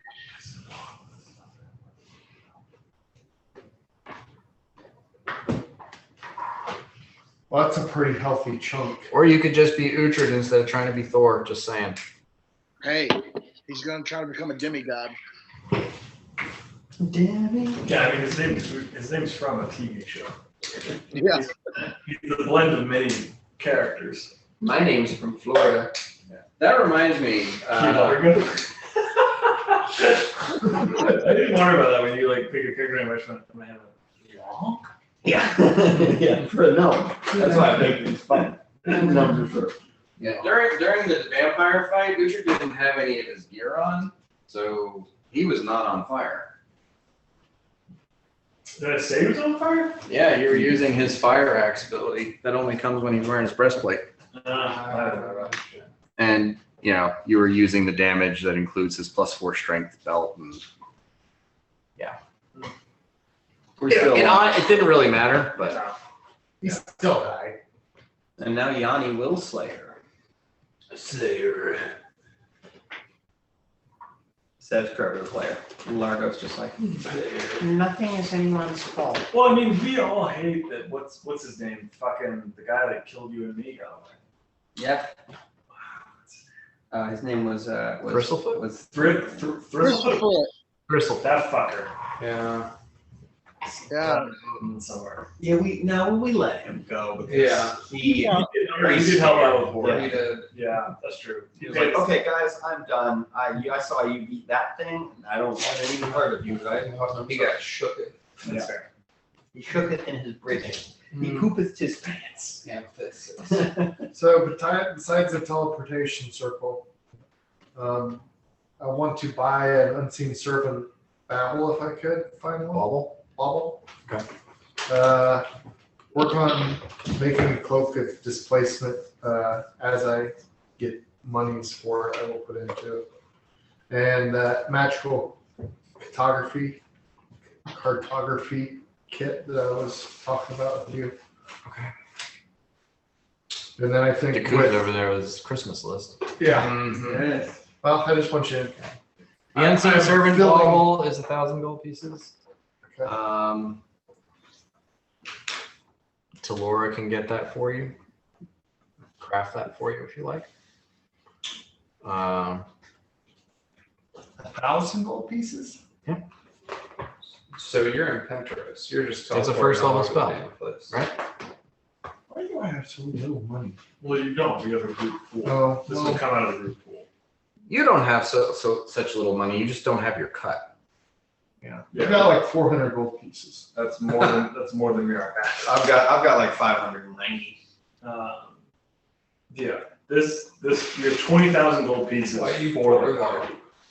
So if the Dakota needs stuff now. Thousands, I think. Yeah. Because we've used it in the past to get your admin to act, we've used it to get Port Largo stuff. Yeah. Well, so right now I'm looking for a total of, what'd you say it was, 9,600? So Yeah. 9,700?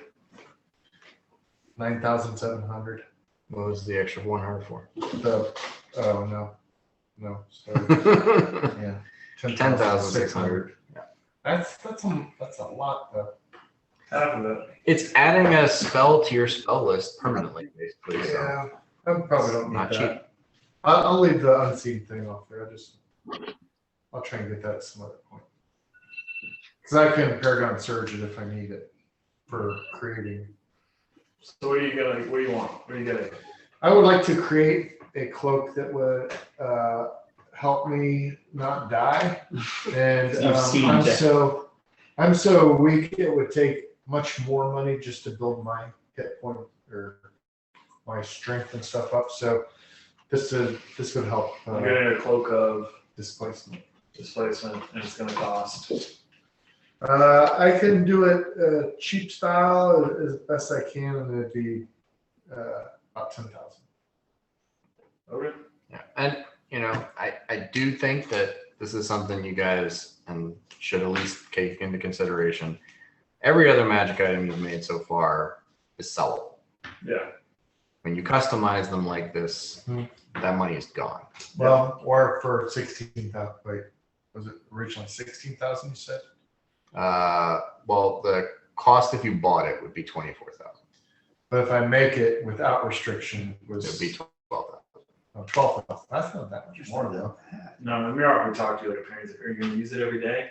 He's going to have that talk to you. I won't be walking. No, dry clean, that's on you. Mm-hmm. And it Press goes the like, digit to take it.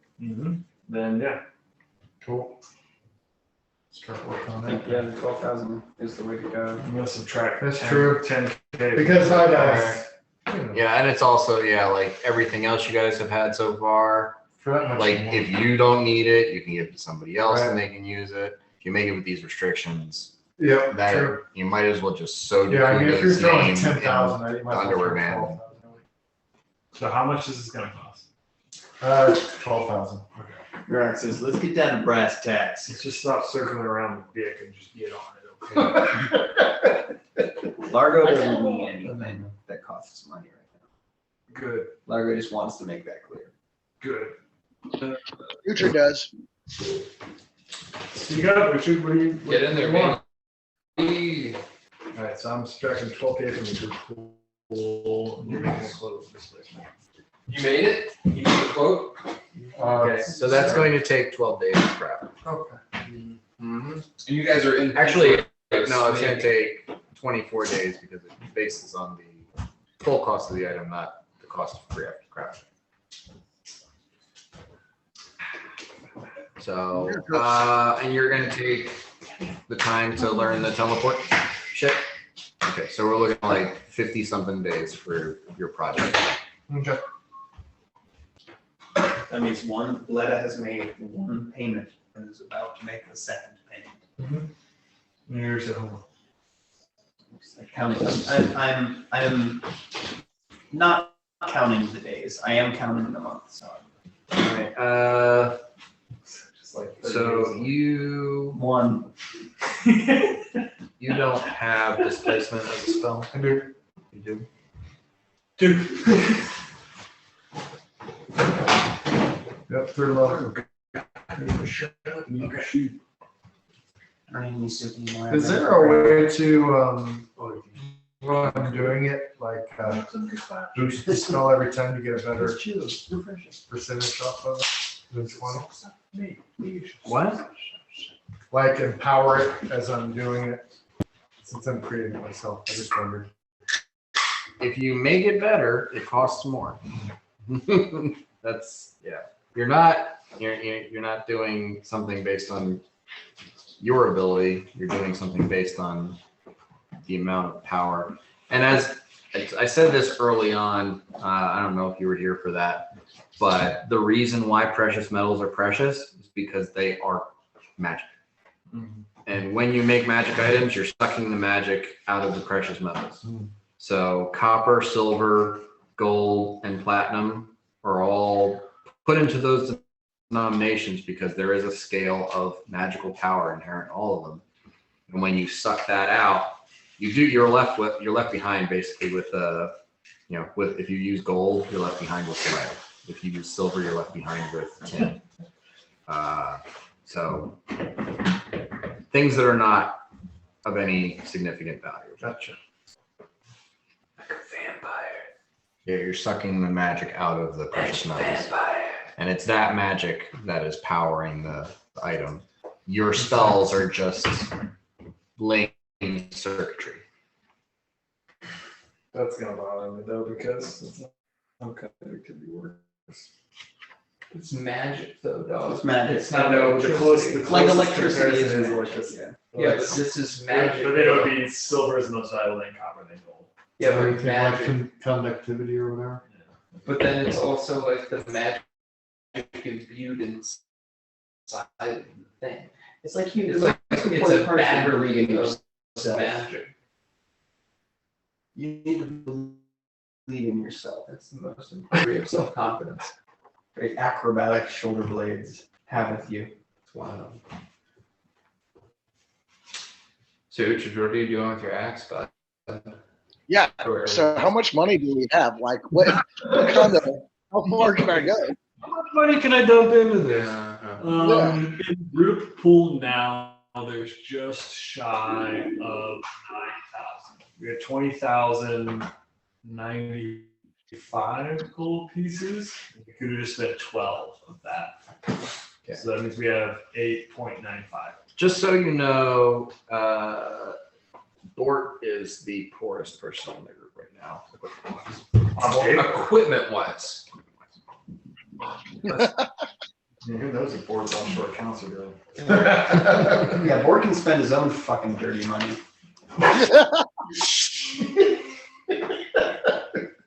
And he will. All in good time, my good orphan monger. That was a player of PvP. Well, I'll just go ahead. So do I have enough money to do either like the lightning or the returning, or should we just dump it into the HPs? What, just depending on, how much money we have. Just assuming the remainder I is think- going to go to him. Yeah. I mean, does anyone else want it? No, yeah, I'm good. Big swinging dicks, big swinging axes, big I- swinging wallets. I think you're gonna have way more fun with a slightly more magical weapon than you are with maybe 1 or 2 more hit points. And this is the guy who is your hit point supplier. Yeah. Well, with each hit point costing 360 gold pieces Mhm. and having 9,000 to play with, that's like 25 more hit points. That's pretty fucking good. And if we're going to do this big hit point dump, we should do it before we hit level 20. He has Right. 206 hit points right now. 231 sounds pretty cool. Yeah, I'm just to put that in context. Like he has like 206. I have 142. Yanni's at 113. So like You could use some fucking hit points. board. Yeah, I'm at honestly, 93. I have more hit points than you. That's a very good point. 64, but I mean, I don't get hit. It's kind of my whole But deal. when you do, But when when you I have, It's not great. I will also, something else that, and probably Dakuta will explain this to you guys, increasing the bonus, like the numeric bonus on a magic item. So not the cost, but when it actually says +1, +2, +3, up to +5. That also removes certain damage reductions. So a +2 item counts as cold iron and silver. Yeah. A +3 magic item counts as, I think, adamantine. is that canon or Danon? No, that's canon. Okay. A +4 counts as holy and unholy, Oh, wow. I think. I'd have to double check the exact numbers, but that is how that works. The more magical the item is, the better it is at just like killing shit that's hard to kill.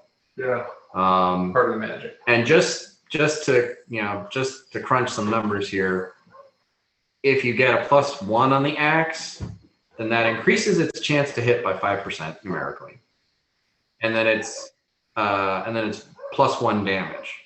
Yeah. And I crunch those numbers in my head, thinking about Uhtred's attack. That would be just a shy more than 3 points of damage on every attack that he makes.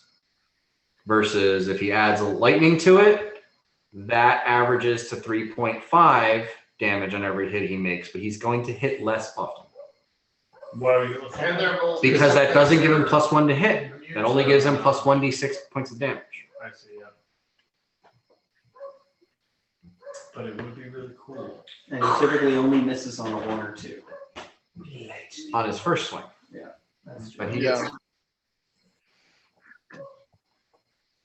I'm just trying to do my due diligence and telling you guys this is how the world works, and these are considerations you might want to make when you're creating Yeah. things. Then I revised my vote to just make that shit +3, dog. The adamantine? Do it, dude. What's it gonna cost? Or if +3 gives the axe the adamantine quality, then do a +3 butchering axe and then just use that shit all the time. Yeah, I was gonna say if we do it, is it gonna change that butchering axe? If +3 is adamantine, you should add that extra +1 to the butchering axe, and then like your adamantine axe can like hang on the wall at houses. Just saying, until you might need it again. So it's called. Name that axe. Name that axe. Or you could put it in board scabbard and he could pull it out for you whenever you need it. It's also true. I guess, yeah, Everything. All sorts of You need to get that stuff identified. it's true. So if he added a +1 returning, that makes it a +3 axe. It's now adamantine, or is this just Both of his axes are +1 furious. Yeah. So they already have a +2 effect, cost-wise bonus. Adding another +1 is going to make them +3. Right? And when I say adding that +1, you say like adding like +1, and that one being it's now a returning axe as well, or it's a lightning axe. Right. Anything that is So- considered a +1 enchantment, which is either the +1 or an effect. So he could so he could make his butchering axe like a returning butchering axe a +3 that is adamantine. But if he just added a +1, then it also counts towards his attacks. Okay, yeah, the returning would take away from his attacks. Okay, I understand it. I mean, I'm down to do. Let's bump that butcher axe up. Adamantine. I would go for +1 returning adamantine butchering axe. Fucking sick. Yeah. Pretty cool. It's fucking a giant cleaver across. Yeah, like a some kind of cartoonish deli. Uh-huh. Cartoonish deli. Like yeah, I'm imagining the like Cuphead, Mm-hmm. like that kind of illustration style. Yeah. Okay. I'm thinking kind of ran Stimpy. Mm-hmm. And then like, Sponge Bobby. or like where it freeze frames on like a still image and it's like very graphic. Very SpongeBob's tongue. Ren and Stimpy, Yeah, yeah. that, Stimpy's cat Rinse box. out his Yeah. boobies. Just like just like gore. What you thinking, bud? Yeah, that's what I think. I mean, you can bump up that axe. It sounds pretty cool. Do you want to make it like a +3 returning, or a lightning, or just like +3?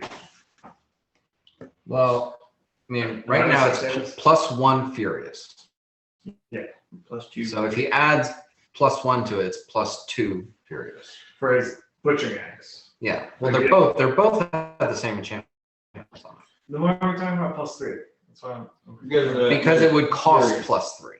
It costs the amount of a +3. And the Furious makes it another +1 also for the purposes of coal. So Let me ask a question money wise. What if instead of going that route, he did something like 3-4 times a day, he could have heroism. A self buff. That would give you like +2 to a lot of things, but only a couple times a day. Heroism is a third level spell. Just so you know, heroism's 10 minutes per level, +2 morale bonus. So that's +2 attack, +2 to saves, +2 to skill. Yeah. I'm just saying, like, if it makes more sense to like, Okay, so that would be spell level times caster level times 1,800 gold pieces.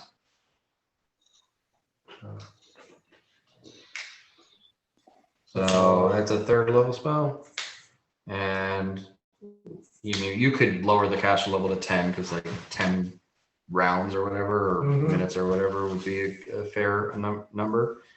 So that would be 30 times 1,800 gold pieces. Never mind. I think just add the naked +1 now, and then you'd be able to kill that fucking vampire dead just with your regular ass axe. Well, right now you already can, but +2. yeah, I think we go. That's fine with me. We're gonna get more money. Well, the demigod it's coming.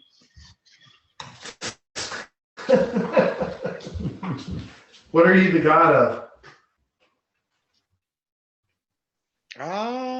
We'll figure that out. It should be something you think about ahead of time.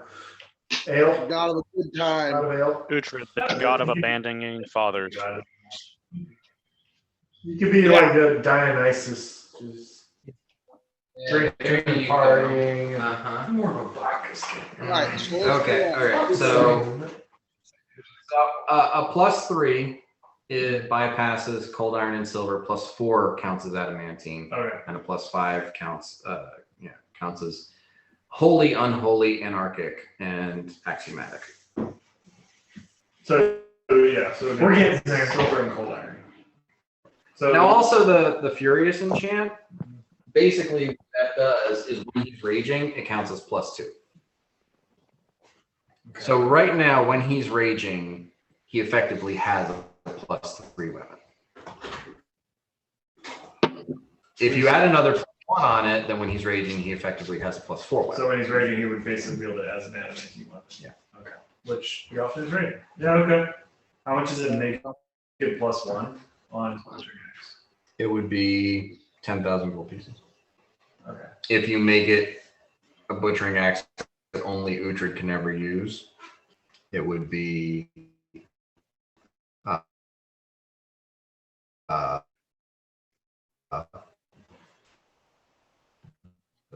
If we can, I don't know that. That's tough. And if anybody ever takes it from them, they won't be able to use it. And we can hang it on the wall at Hounds. Yes, that's a, Yeah. Like he's got 2. Or you can swindle someone. Yeah, we can also swindle. No. Or can swindle someone. Trevor said something until Largo realized. Are you cool with that? Like making your axe, your butchering axe +1. So when you're raging, it's going to effectively act like adamantine. And cold iron and silver. And cold iron and silver. When you're not raging, it's just cold iron and silver. And No, when he's not raging, it's none of the above. none of the above. Cool. That's why I'm saying this out loud. And we're tailoring it specifically to you, so only you can ever use it, which also means it can never ever be sold unless we find an exact carbon copy of Uhtred somewhere. Like his daughter. Hopefully not. Be a legacy act. Selling it to your daughter, dad. Okay. It's an heirloom. Yeah, that's you pass that down. All right. That makes sense. So if we do that, so then I add.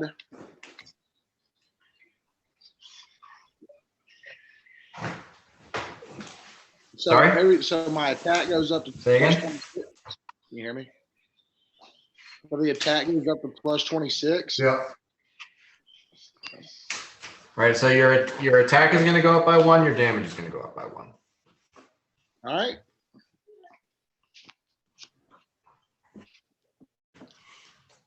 And the cost was 7,000. 500 gold pieces. Okay. Largo would like to take Uhtred aside at some point and go, Uhtred? Uhtred! He just left. You reminded me of his. Yeah. Where's Sippy? I have a private investigator figuring that out for me as we speak. What are you gonna do when you find out? I'll go to her. So, Mirok, you've got spellcraft, right? Yeah. Okay. You could probably do this axe. Okay. Cool. We on this roll. Yeah, it's a Hold on. Uhtred will continue the conversation later. What do you mean? No, no. You're doing spellcasting. Oh, he's gone. He's gone. Yeah, that's so. I mean, yeah, it's your role. You're trying to make him be a good dad. And like, Uhtred's like, I just show up and I'm like, give me my daughter. And it's like, it's not. It's our mission. It's more your mission. My mission is to make him realize that it's to make him fully 100% realize, just by some like casual words, not by telling him, that you care more about his daughter than he does. Oh my god. Okay. No, I don't. It's not true. Isn't Largo it? didn't say that yet. I mean, functionally. Largo's trying to insinuate that to make you think about your role, to make you better. Well, I just gotta hear. Largo, yeah, he's your like, he's the boxing coach that I can't remember the name of. Sonny or something. Some Yeah. dumb No. shit. Saul, No, Sal? old dead guy. no. What, Rocky? Yeah. I don't know. He I just wanted to died. make sure I knew what you're talking about. Uhtred cares. He's just waiting to hear back. Yeah, oh, Uhtred definitely goes. That's not a question. I think it's the way he expresses his care. It's like the guy who's like, look, babe, yeah, I forgot this thing, that thing, that thing, that thing, this thing, and the other thing, but I bought you a dog. You know, like, he's like the big acts, but not like the daily showing out. He's all about the big axe. Yeah, I'd agree with that. Mickey. Mickey. Mickey. You're cutting me, Mickey. I gotta go harass the turtles. Hey, you know I got rights?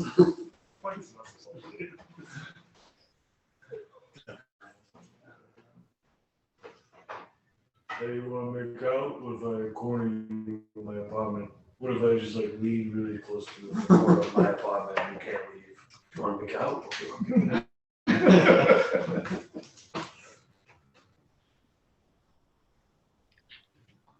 There's a robot in the fourth one, I think.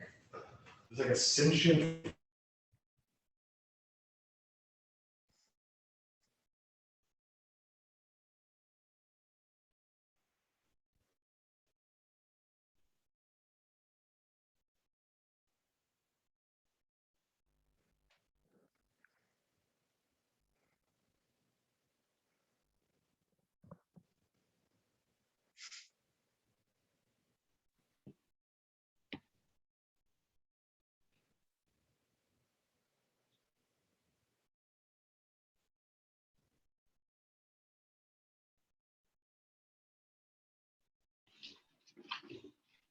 I think Can we you lost see- him.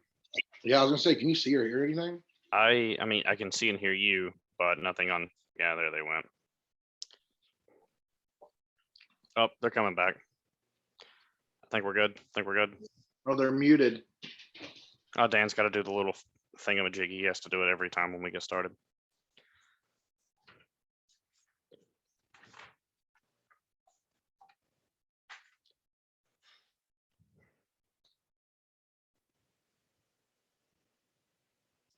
Uh-oh. Still showing muted.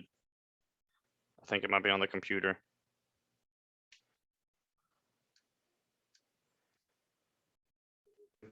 There it is. There we go. Can't see against them. She's over here. She had like multiple fraud charges against her. What do we got? She really showed up. I was like, you need me as a press conference. Like, We're like, what is this? That's amazing. She is a goddess. She's in jail.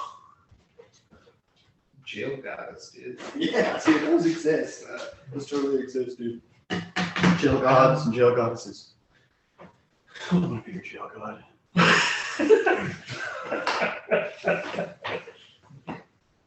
Okay. You will be my. So Uhtred's axe is locked down? Well, Not quite locked down. no, I think I made a mistake. So the cost of the axes, or the cost of weapons, is the enhancement bonus squared times 2,000. So right now he's got an axe that's worth 8,000. And 3 squared would be 9 times 2,000 is 18 or 18,000. The upgrade cost is half the weapon cost.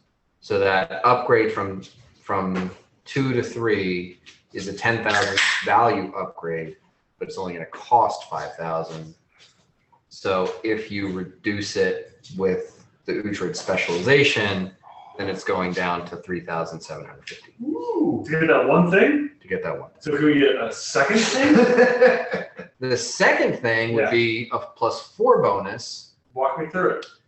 which would go from Yeah. 18,000 to 32,000. So that would be an increase of 14,000 gold pieces, which would cost another 7,000 gold pieces. So it'd be 10,000, it would just be 7,000 or 10,000 total? No, that would be another 7,000. So it'd be 10,000 total to do a raw +1, and then you could do one of those cool magic modifiers. Yeah. So let's just let me do the. Yeah, you go ahead. So it's 8,000 right now, and then it would be 32,000 upgraded to a tier 4, or +4 equivalent. So that would be 2,000 for 24,000. Half of that would be 12,000, and 75% of that would be 9,000. That's, Perfect. that would put us at 21,000 total, which we are at 2195, so he would just have to call up 100 gold pieces. 105 gold pieces to do this. Need to throw down some change. If you throw down 105 gold pieces, from what I'm understanding Dan saying, you could make your axe also lightning or also returning. One or the Yes. other. Or he could make it +4. Or you could just make it a raw +4. It's your call.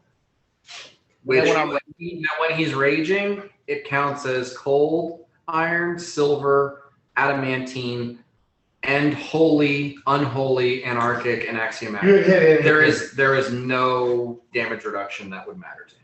Hit that shit raw dog and bail, dude. Wow. Wow. We live in a society, man. It's crazy. I think Uhtred's ability to hit literally anything he wanted overpowers his function to have it returned to him or lightning. You want, I you mean, want you've got the chain. Yeah, That's a- yeah.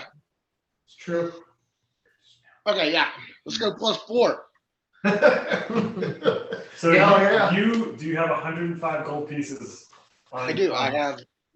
I'm sure you I do. have There's also- 137 gold pieces. Yeah, I'm sure that doesn't have like some of the money we've made recently from the war. It Did you could ever be sell- something. Halliburton. Did you ever sell that chest you're carrying around? Just want to put this to the floor. Is anyone more or as equally interested in this last slice of pizza as I am? No. Yeah, man. And splitsies, pasties? I'll lick it. You want to lick it? Look at that, get you across the goal line. Okay. What you said? You're almost there. Oh, you want to lick? Nice. All right, so now when I'm raging, it goes up to like 27 or 28. All right, so I just wanted to double check. That was 12,000 you're spending, and 9,000 he's spending. Yes. Okay. So good. So the butcher axe goes to 28, and 31. So Uhtred's not able to be your first Warhammer army. We are just like the guardsmen. We have one tank. Yeah. According to my numbers. And we are but Okay. guardsmen. It should be 29. We are but Krieg. Death Court is Death or Krieger from Yeah. Okay. What was the planet on? Got around. Death was a Krieger. There'll be 29 on your first attack, 21 on your second attack, and 16 on your third attack. Okay. And then the bonus would be plus 30. We didn't betray Empire. What's okay. We just kind of avoided that red book.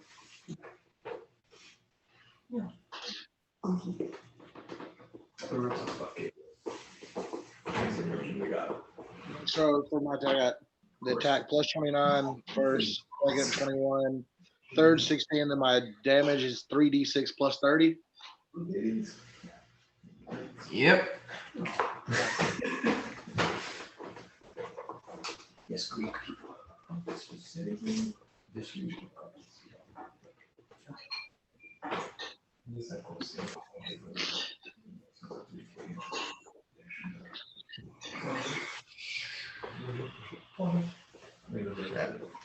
Okay.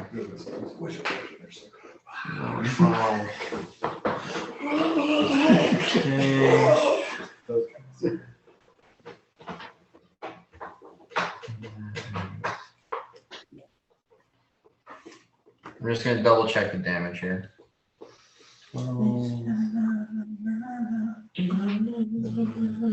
I thought about this. I was like, if New York had a song, what would his song be? I was like, it'd probably be in the area that is still. Okay. It's like brooding, like heavy drums in the background. There's like one peak, and that's it. Now we're back to this. Yeah, just like the classic. Yeah. Sounds like I can't express. 30 is right. But then Yeah, that's exactly that. It's like, what else is here?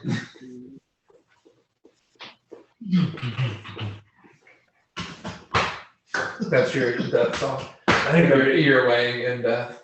yeah, and then like yeah, it's his death song. But the attack bonuses were wrong. Papercraft's born to death.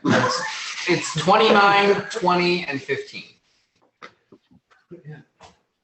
So he just dumps it back. Yeah, cool. Born to death. No, you do come back. That's the iron. I was supposed to be dead. Uhtred's is ironic. For the ram ones. All right, you ridiculous bastards. I'll say one. This is great. Okay. I love these sessions. Is Like, there- well, we're gonna spend this much money on this and this much money on this, and then well, maybe we could check in on Is this. Uhtred satisfied? Okay, so Uhtred happy. the hard time limit I'm seeing here is you figuring out the teleportation circle and then working on your cloak. So I could throw the teleportation circle like this. Unless we got, I guess we don't have a thing, do we? Do we have a thing? We don't have a thing to do. the only timeline that's outside of your guys' hands right now is Uhtred waiting on the private investigator to come back with information. He's gonna die.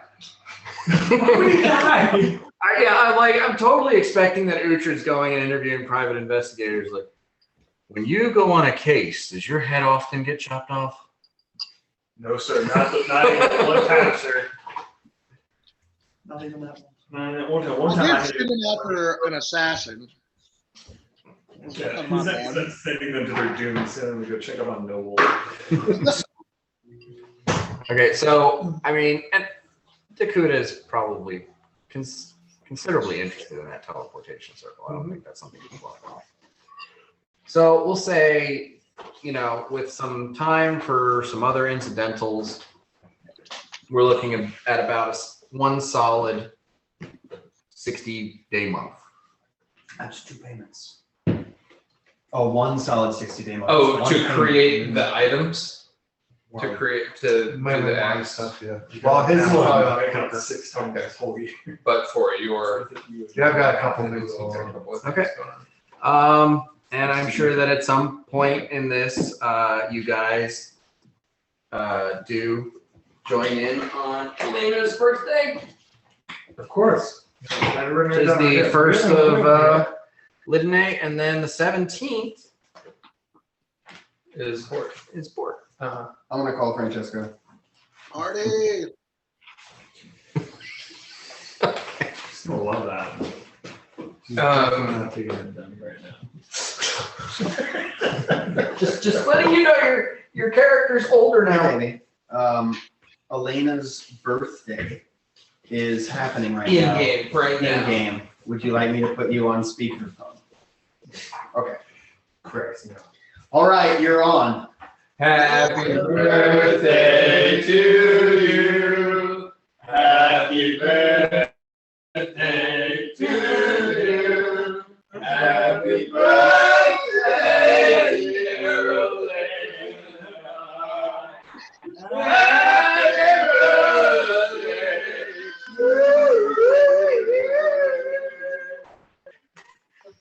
You scared the cat. Cats are frightened. That's all we have for you. From 5 bards to another bard. We are bard hopping. Yeah. Yeah, Elena is now 35, Cool. in case it matters to anyone. She's a half elf, so that's like Yeah. 25. 12. 12. That's true. You are a half elf, so you're probably like 20 something. He's older than Dakota.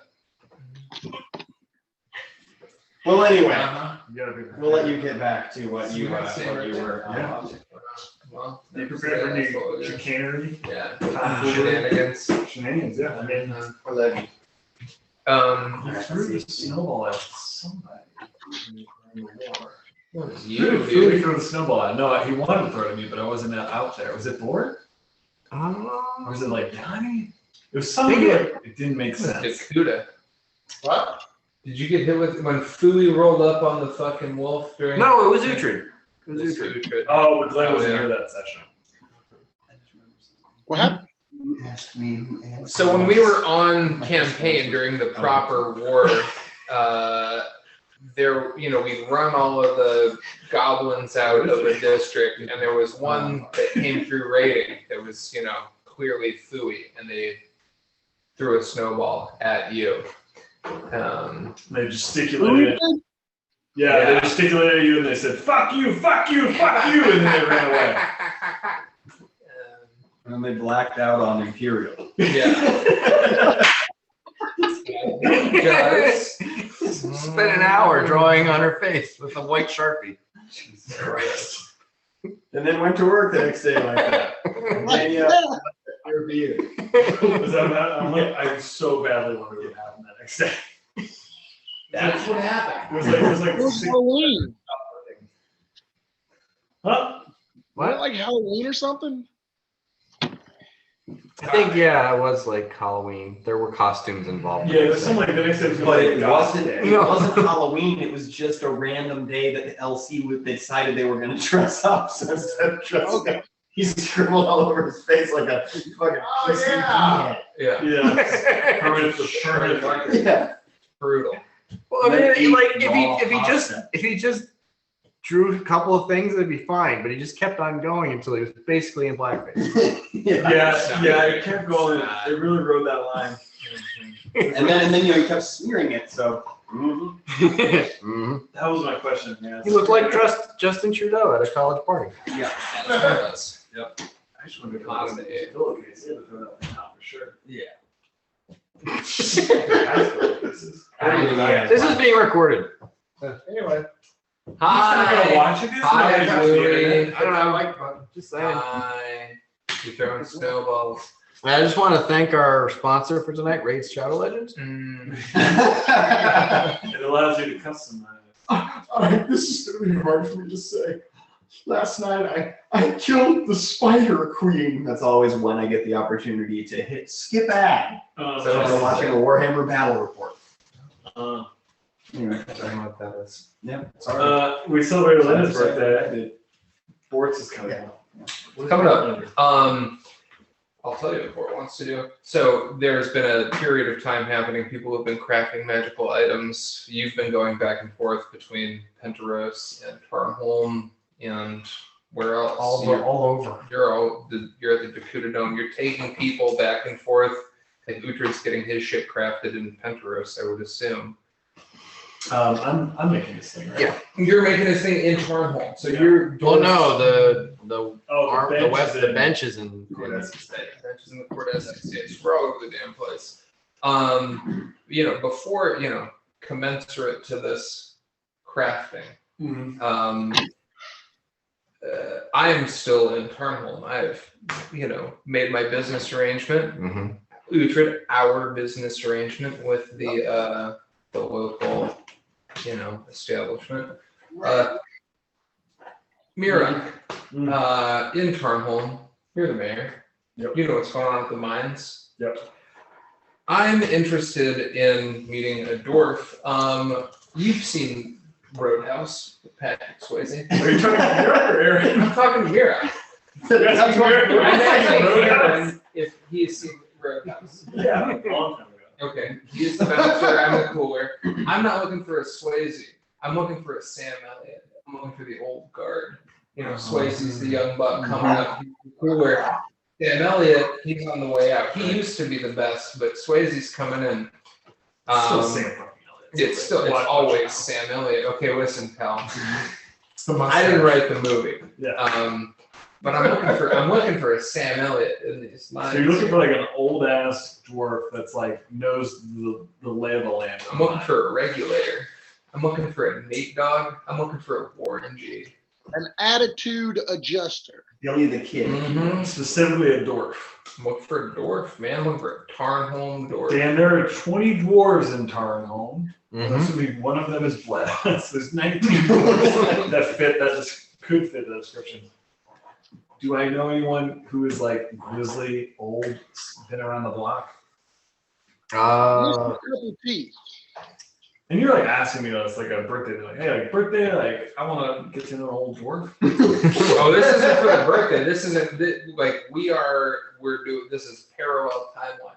Okay. So like the timeline of crafting has happened and the birthday has happened, but like prior to those things. Oh, like this is happening. You're like, I just want to get to know an old Boards making inroads. Oh yeah, I'm looking for a cooler, man. Okay. 19 dwarves. All right.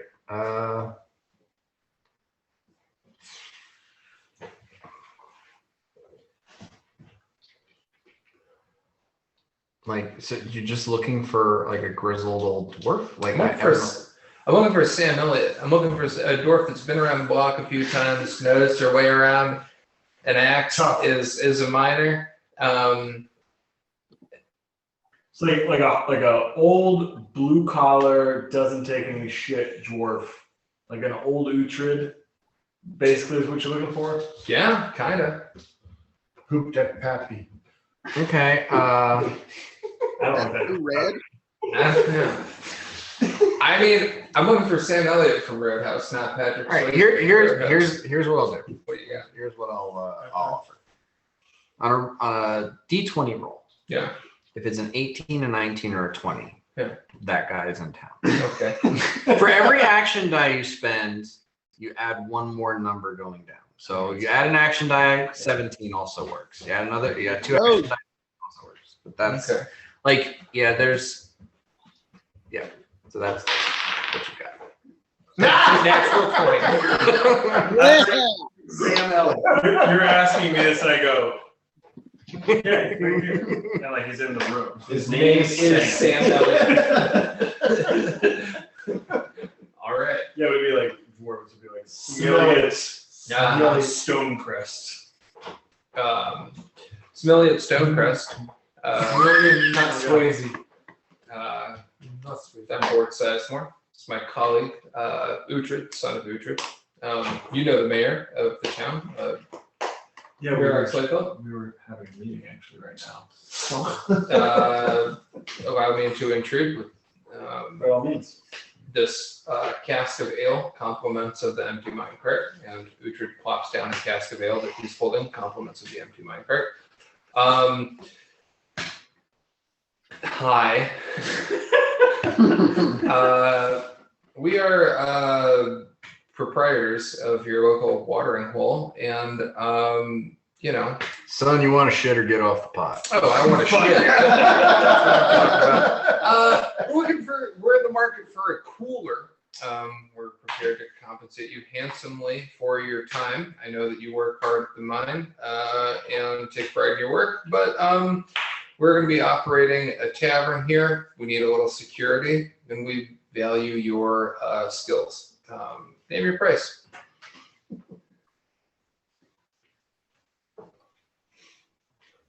$20 gold a week. God damn. I think that's more than that big as a mayor. We're Wow. close to it. You said name your price, dumbass. And he is Sam Elliott. I'm going to counter with 5 gold a week. but not Sam Elliott from Parks and Recreation. No.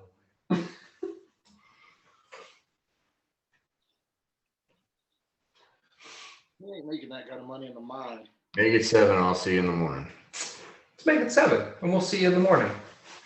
Yeah. Check in with Red. Red's going to be just fine. Okay. That'll be okay with it. Is Red gonna fear for his life?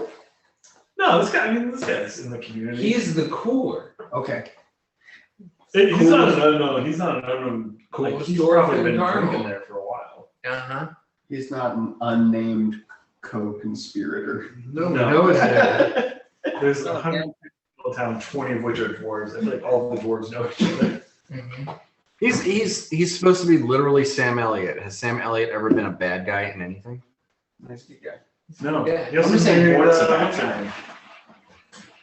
Mother Teresa. He killed Hitler, then Bigfoot. Hmm. Well, it was the third Hitler. That's true. Did Bigfoot have it covered? Yeah, that Bigfoot movie was going to did. kill Was everybody. gonna kill Have you everybody. seen Harry and the Hendersons? You know, the plural of Bigfoot is Bigfoots. Bigfootses. Yeah. Big feet. Somebody's been to The Cherry. plural of Bigfoot is Sasquatch. Sam Squanches.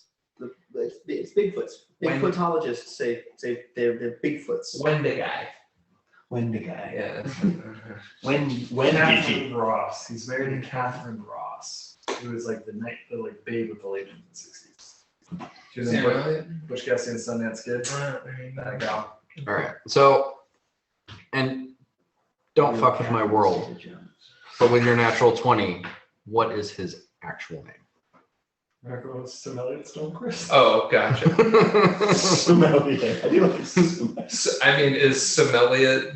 Like say it in a Russian accent. Smell it. Sam Elliott. Sam You know? Sam Elliott.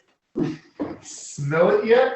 It is pretty All right. So, okay, with a Russian accent, Smolyet, Smollett. Smolyet. Smolyet. Smolyet.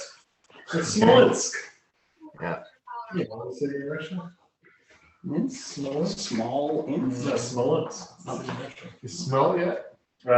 Last name You No will. early empire. Stonecrest. I feel like is like legit. What about Stonemark? What about Roadhouse? Okay. What about Stonehouse? Sam Elliott Stonehouse. That's pretty good. I like it. Smolyet. Is that Sure. Stonehouse. good? It's like the dwarf. It's like the dwarf equivalent of being named like Cooper. Smith. Okay. Smolyet Stonehouse. God only knows what he and I were having a meeting about. He's like, I don't like the mines. You're like, I don't know what you mean. He's like, the mines, I don't like them. All the new boys you hired suck. They're humans. I Too killed tall one to keep yesterday. hitting their heads.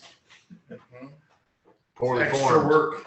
I'm both very excited with the level of interest you guys have shown in Turn on this session and also terrified.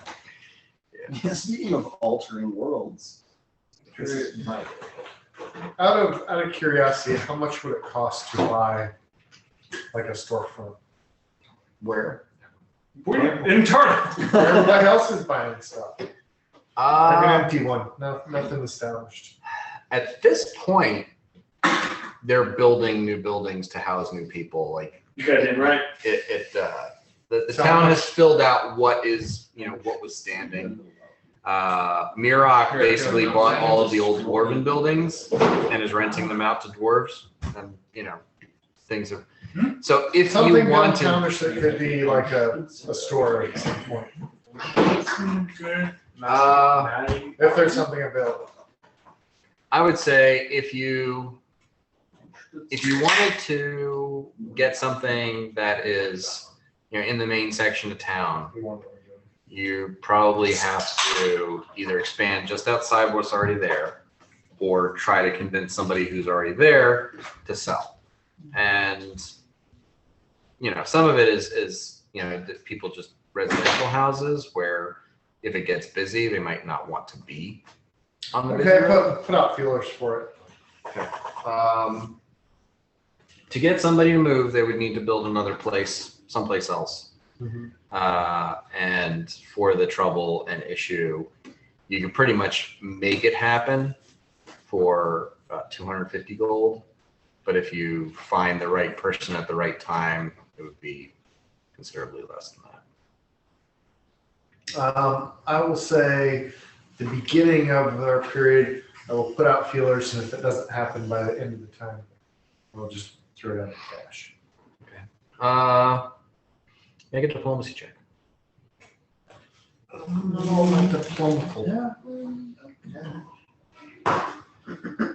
Nope. Nope. 4. 4. Okay. 250. Now, yeah.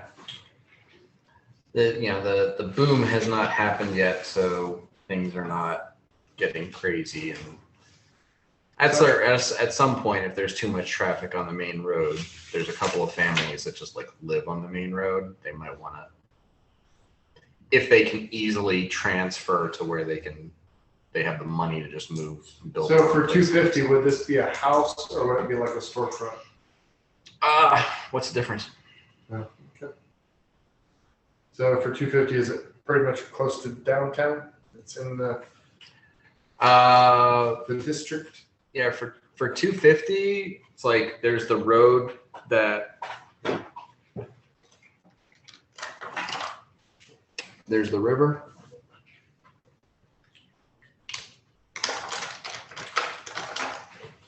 There's the road that goes through Tarnholm. There's the road that leads up towards the mine. There's the tavern. And this is the house. Sure. And town hall is over here. That looks good. Mixed use. So yeah, pretty much the only serious buildings of interest is the tavern and the town hall. How big of a building would this be then? Oh, about 20 by 25. How tall? 20 by 25? Yeah. Is it It's got a two-story or front. anything? It's got a front room and 2 back rooms. No upstairs? A loft, but a loft where the kids used to sleep, not Coop. anything significant.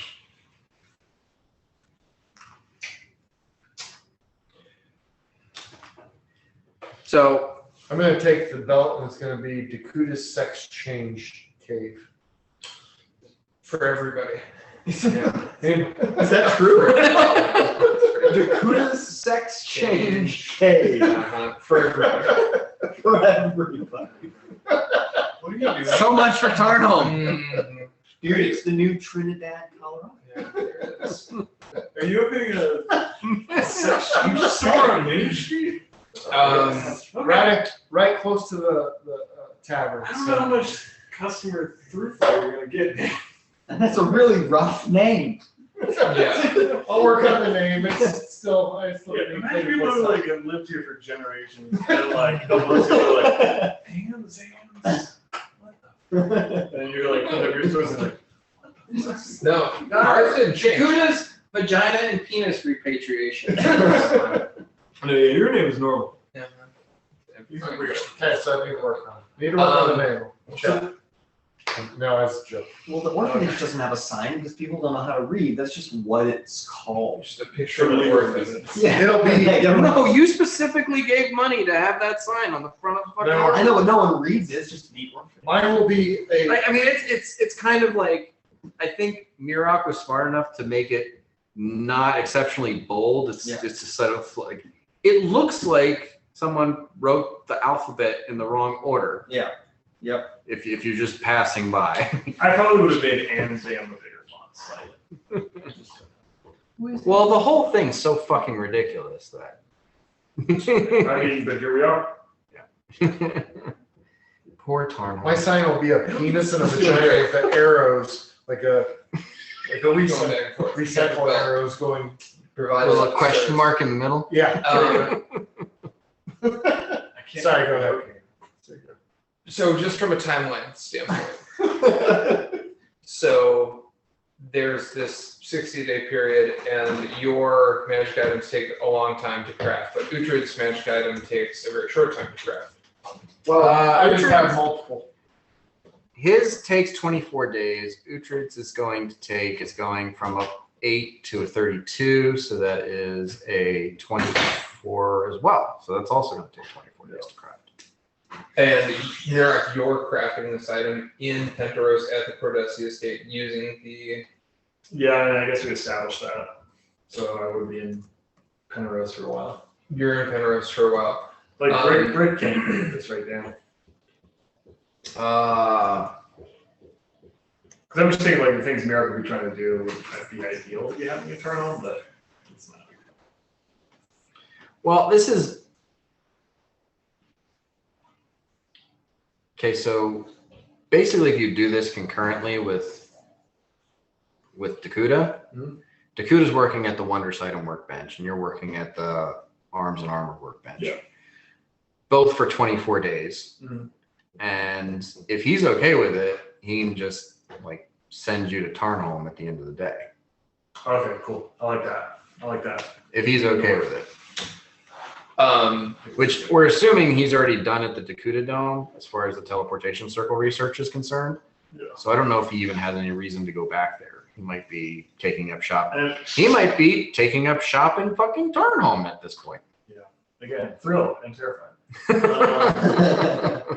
Yeah, then I would probably do that. And Scott would say he has usually uses of TP. You're going to be commuting me back and forth from Tarnholm. Surely. Thank you. Are you also taking up residence in Tarnholm during this time? I'll be slowly doing so. Because I mean, basically the thing is you need, like he needs to go from Tarnholm to the Cordessi estate, and then from the Cordessi estate back to Tarnholm. So it's 2 teleportations every day. You also need to be at the Cordessi estate every day to craft the. Also was one. So if, I mean, I'm just saying, Yeah. if, you know, either you're going to pick him up in the morning or you're already in Tarnholm because that's where you're staying. I can make you 6 horses. But I mean, there's also the thing is like, you already have, what spell are you using to make the cloak of displacement? Displacement? Mhm. Okay. So that's fine. And then with, what you call it? Paragon Surge, you could be turning that wooden shack into basically whatever you want. Mhm. Within the confines, and then you go and talk to Miroc and you find out what the plot of land is, Oh, you bought where you can expand and what you want to do into it.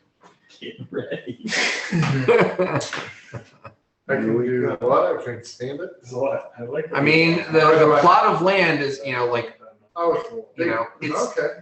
I mean, yeah, basically a lot of stuff and this goes, basically you have, the land is from the road to the river. Oh, nice. It's narrow, you know. So yeah, your plot of land is something. Yeah. Let's sweat drop down the my- logs way. River? What was it called? Logway. Logway. Okay. Mhm. When logs go. Yeah, literally. So you could probably expand out in either Sweet. direction, 5 to 10 feet, though that would not be necessarily a good idea. Because You're in you're the putting yourself floodplain. right at the edge of the, and then.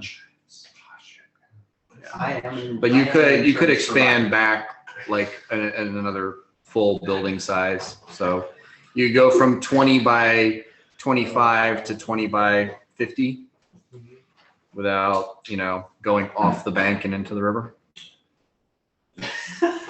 What about if I go 50 feet straight up? That's a whole different permit thing you gotta talk to Mirok about. Yeah. Have you heard the tale of San Gimignano? Yeah. Not in my town, buddy. You're doing a building thing. You guys are commuting back and forth between Tarnholm and Penteros via teleportation. And that's happening over the duration of the time it takes you to create these items. But I'm still back at the start of this timeline period. Mm-hmm. I've acquired partial ownership of the bar prior to this starting. Mm-hmm. I've gotten good with Smollett Mm-hmm. and have retained him as my cooler. Smollett. And that's like early on, Yeah. the first couple days of the 60-day period. Uhtred and Yanni. He was yawning. Mhm. He was Yanni.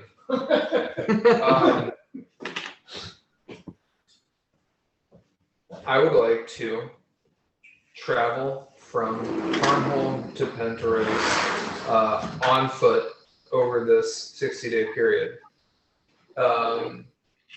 And sort of survey the route between these two cities without the rip. What is it like to travel from one destination? So you're going from Tarnholm to Kyla, not Penrose. Because Kyla is the one that doesn't really have a super established road. Yeah, Tarnholm to Kyla and then from Kyla to Penrose. So you're gonna go. We're doing You're doing both segments. that's what I'd like to do. So Tarnholm to Kyla and then doubling back and going through Tarnholm back to Penrose.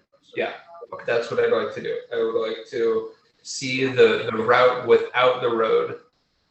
Okay. Do you want Takuta to just teleport you to No. Kyla and then you just do the one instead of because you cover Surely one there's a segment path twice. or something. Well, how long does it take? Because it's 2 months here, basically. Like that's the time that board has. I'm not crafting Yeah, items. 24 days.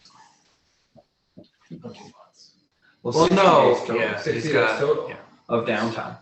Oh, okay. I didn't realize it was Two. Okay.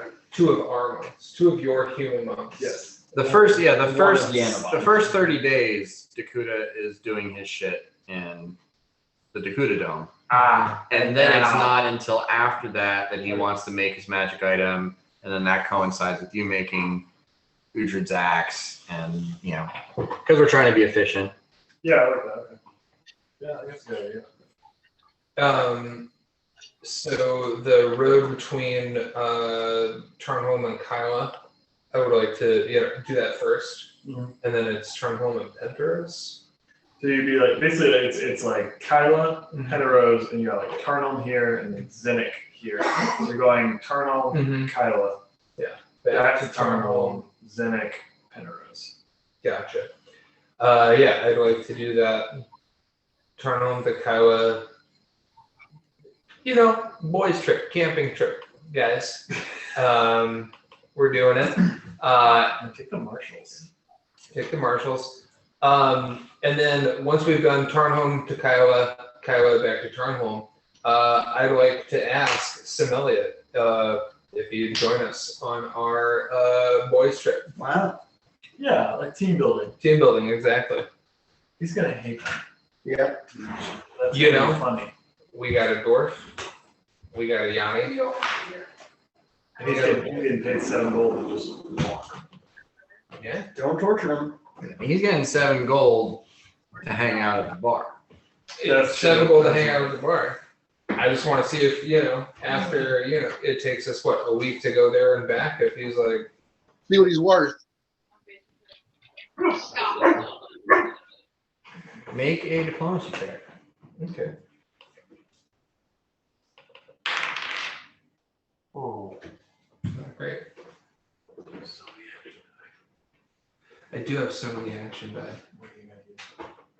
When would I ever use them? Right now. Just at a D6, D8. D8. 3.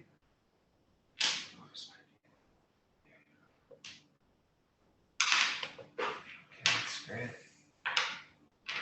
Let's do two. Why wouldn't you do two, pal? Oh, You got it right. 18. To see if Somalia would like to join us on the road from Tarnhall to Somalia. Smell it. Smell it. Look at the and punch Mark out in the face. It'll cost extra. Yeah. Of course it will. Which means Bump it up to 10 a week, and I'll chaperone your little camping trip. you guys gotta have a great time. He has no idea how powerful you are. It's great. Or he doesn't care. Oh, he doesn't. He's Somalia. He's so I've really. seen more than you can ever see. I don't care how much you can lift a hammer. Smell it. I like your style. Done with it. That was there. It's a done deal. Hold on. Uh-huh.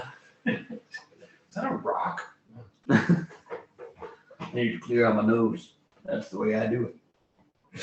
A lot of people know about this anthracite gold. I'm more of a bituminous kind of guy. Like a champ. Cool. So we're doing a boys trip from Tarnhall to Pentros with Somalia. Okay. Is there something specific you're looking for here?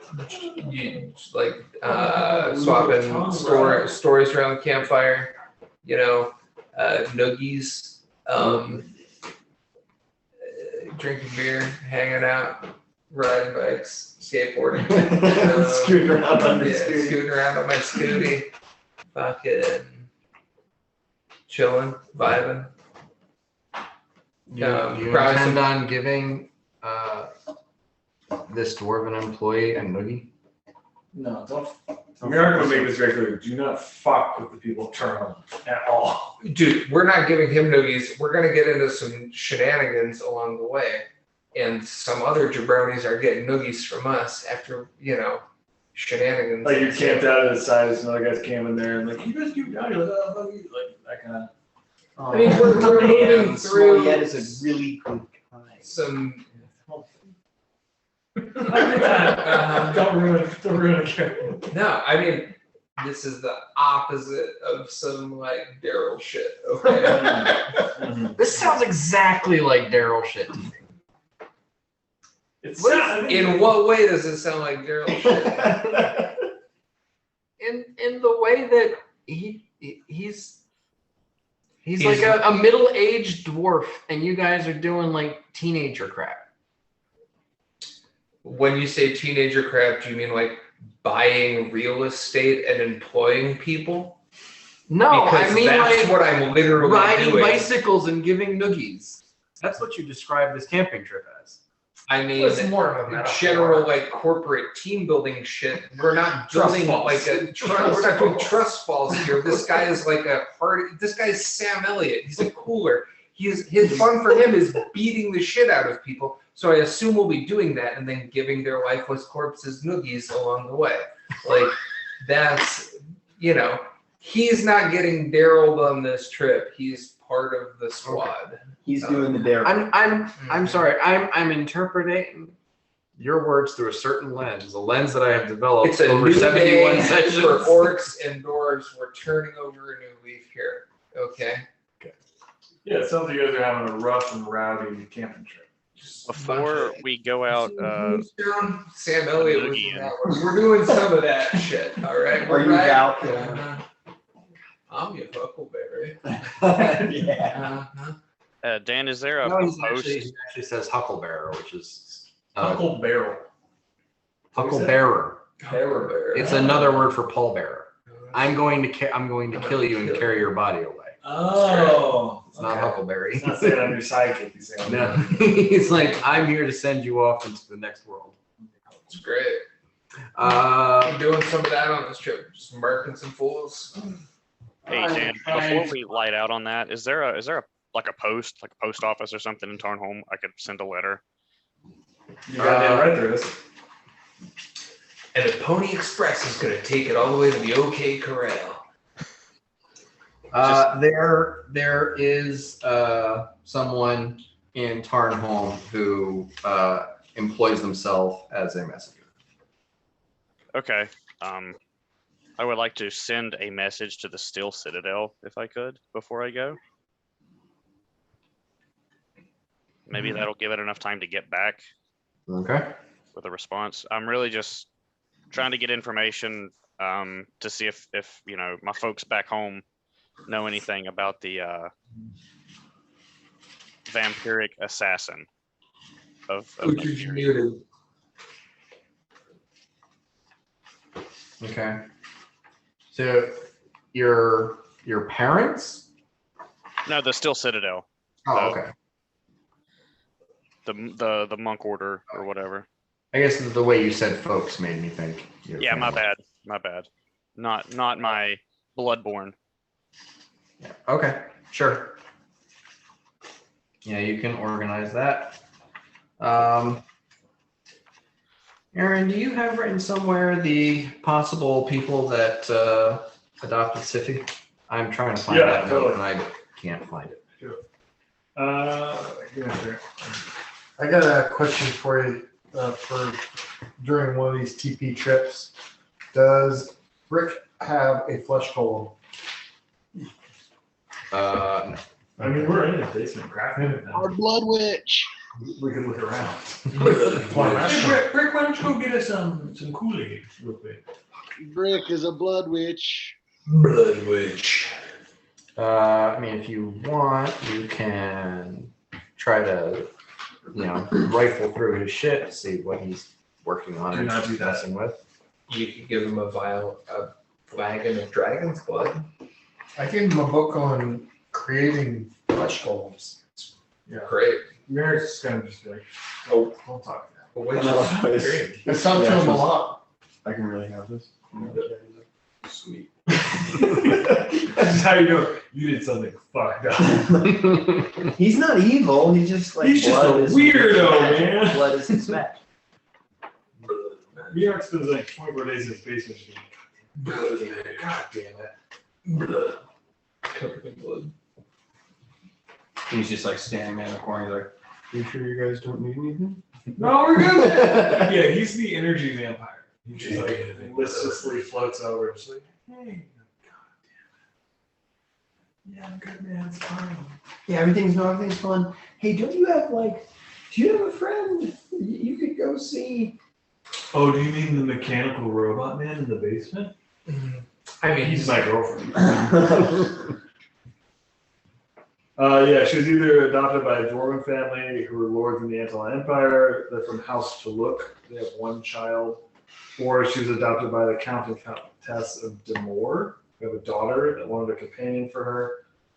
Or she's adopted by a half-elf named Baroness Alethea, who has adopted several orphans of various racial backgrounds. Okay. That is where it usually might be. Yeah. Okay. Uhtred.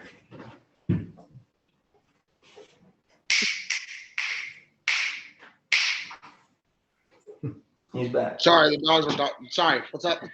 Okay. I want you to roll. Let's see. Let's go with 2d20. Ooh.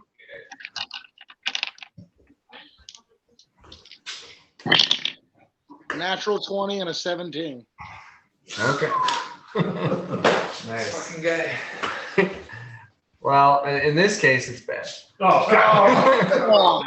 I said it was a The private eye was going to take at least 20 days. Uh, And then an additional number of days to what he rolled on 2d20. So on the 57th day, Yeah. he comes back with a report. But before we get into that, I want to make sure that nothing else is happening before the 57th day of any considerable significance.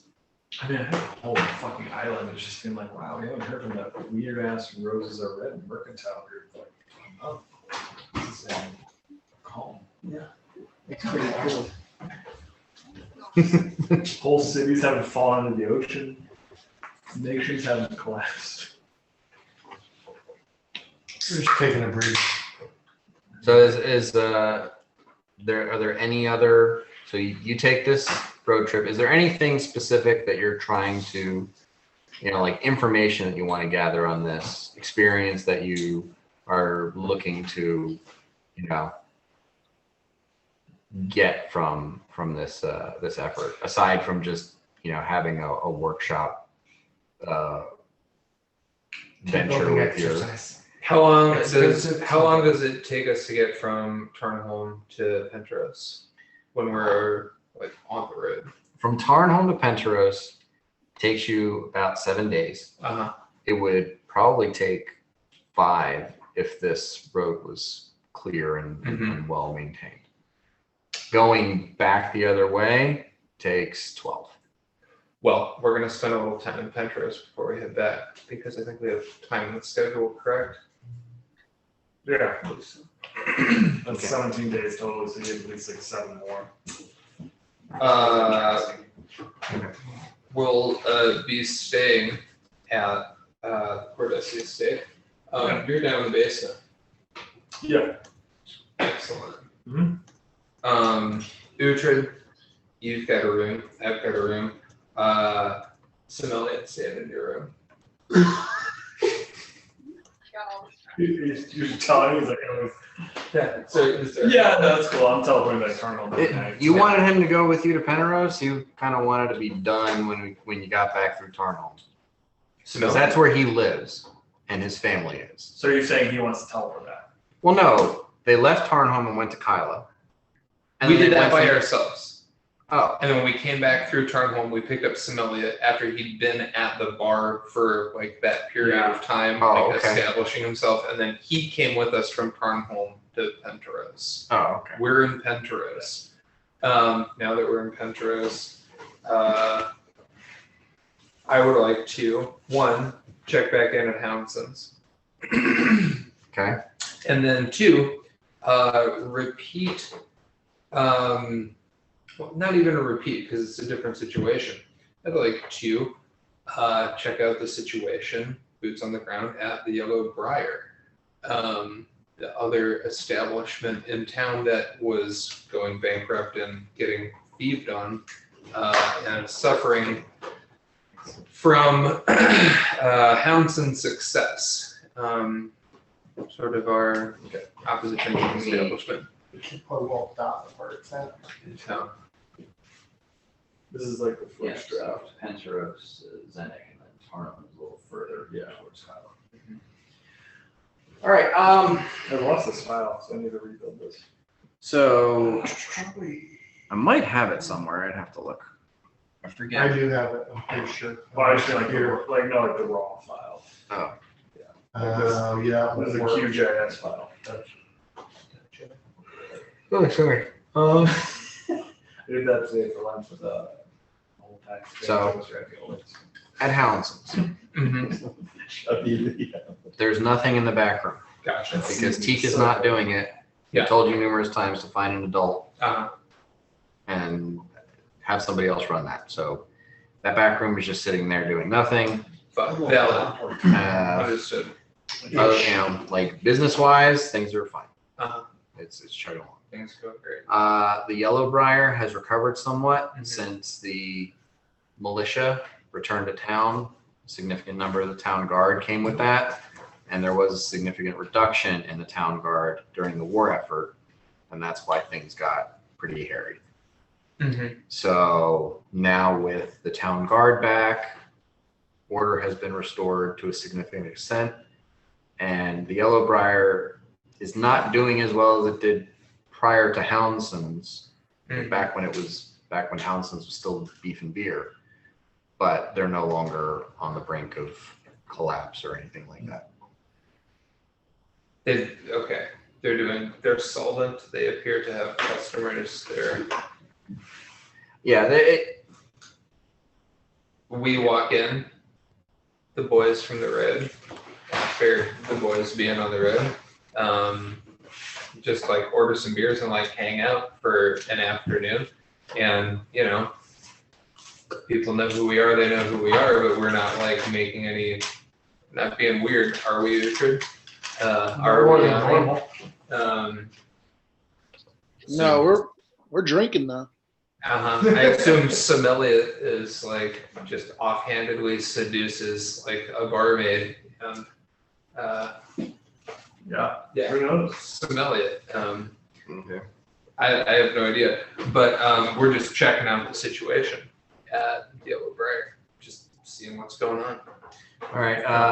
Yeah. So the owner, Garfield, does come over and checks in with your table, asks you how everything's going, and he turns to Uhtred and says, "I don't think we've been formally introduced.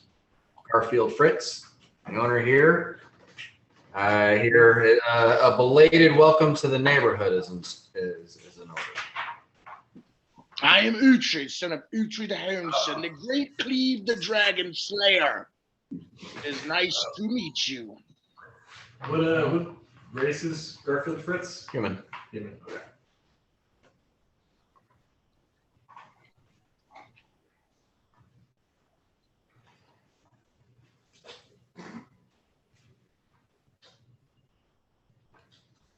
Your ale is quite tasty.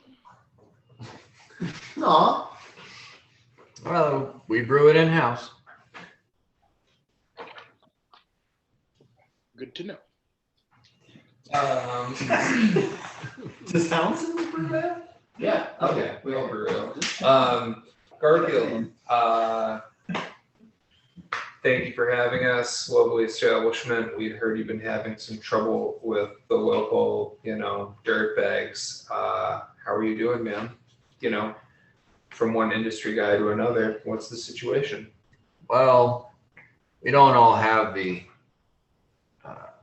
blessing of a man with a terrifying mustache to look after the bar in times of hardship. Brick does hang out. And he's saying this as though he doesn't even believe the words that are coming out of his mouth.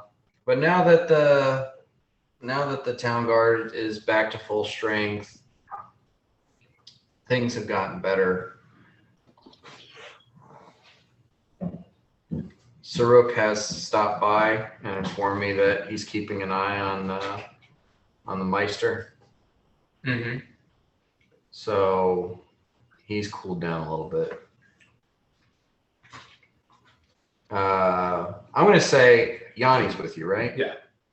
Yanni, give me a sense motive check because you're the one who can basically read people like books. You got it. Okay, easy, kitty. That is a 32. Okay. So you can tell he's choosing his words carefully. And you're picking up on as an owner of a bar, he is probably well informed enough to know exactly who you guys are and what the owner of Houndson's and his company is capable of doing. So there's a rivalry that you can see is sort of there, a competitive desire, but also a very strong sense of caution. Could I just interject and say we do come as friends. We are just here as patrons, so no need for alarm. Oh, of course. Everything's fine.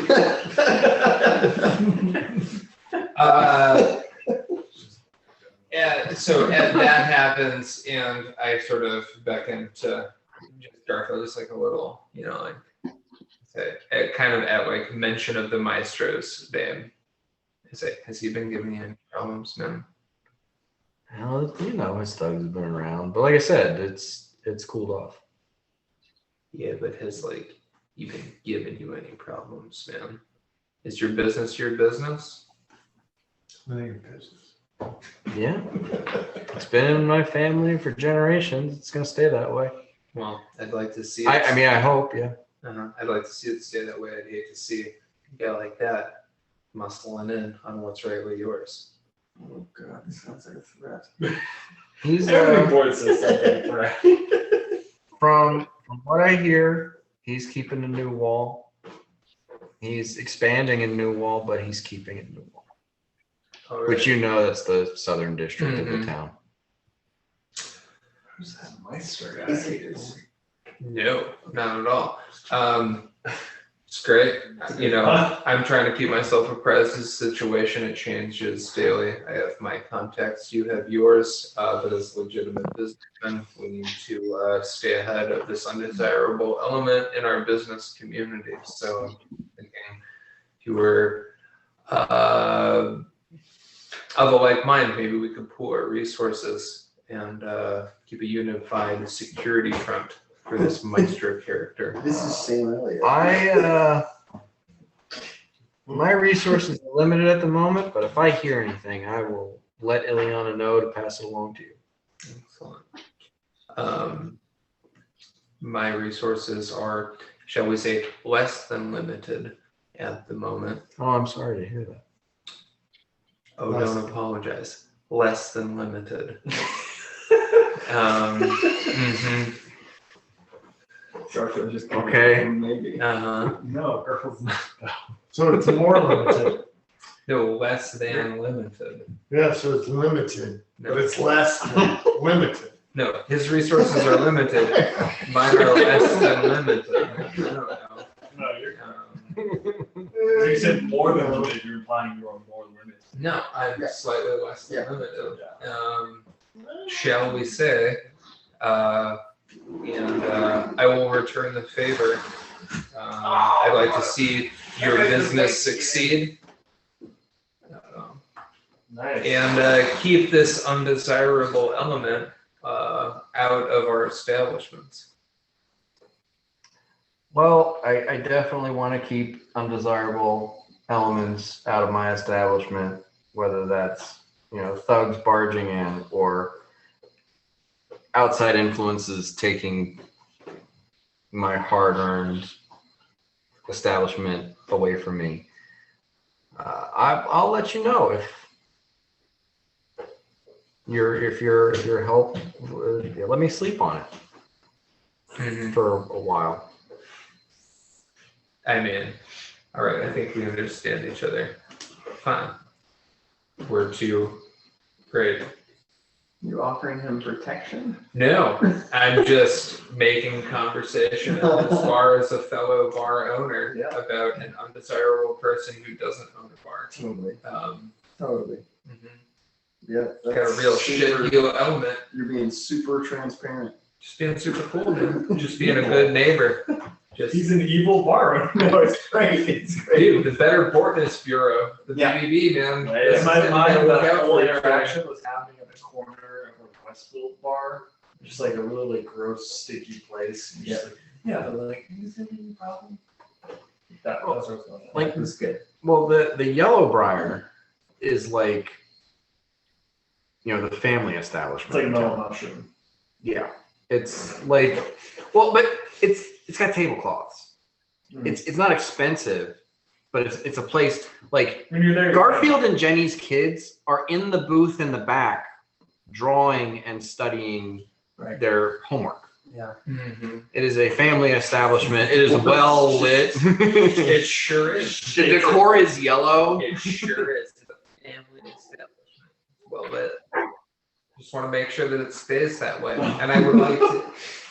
I would like to convey that to Garfield. So good. It's family establishment.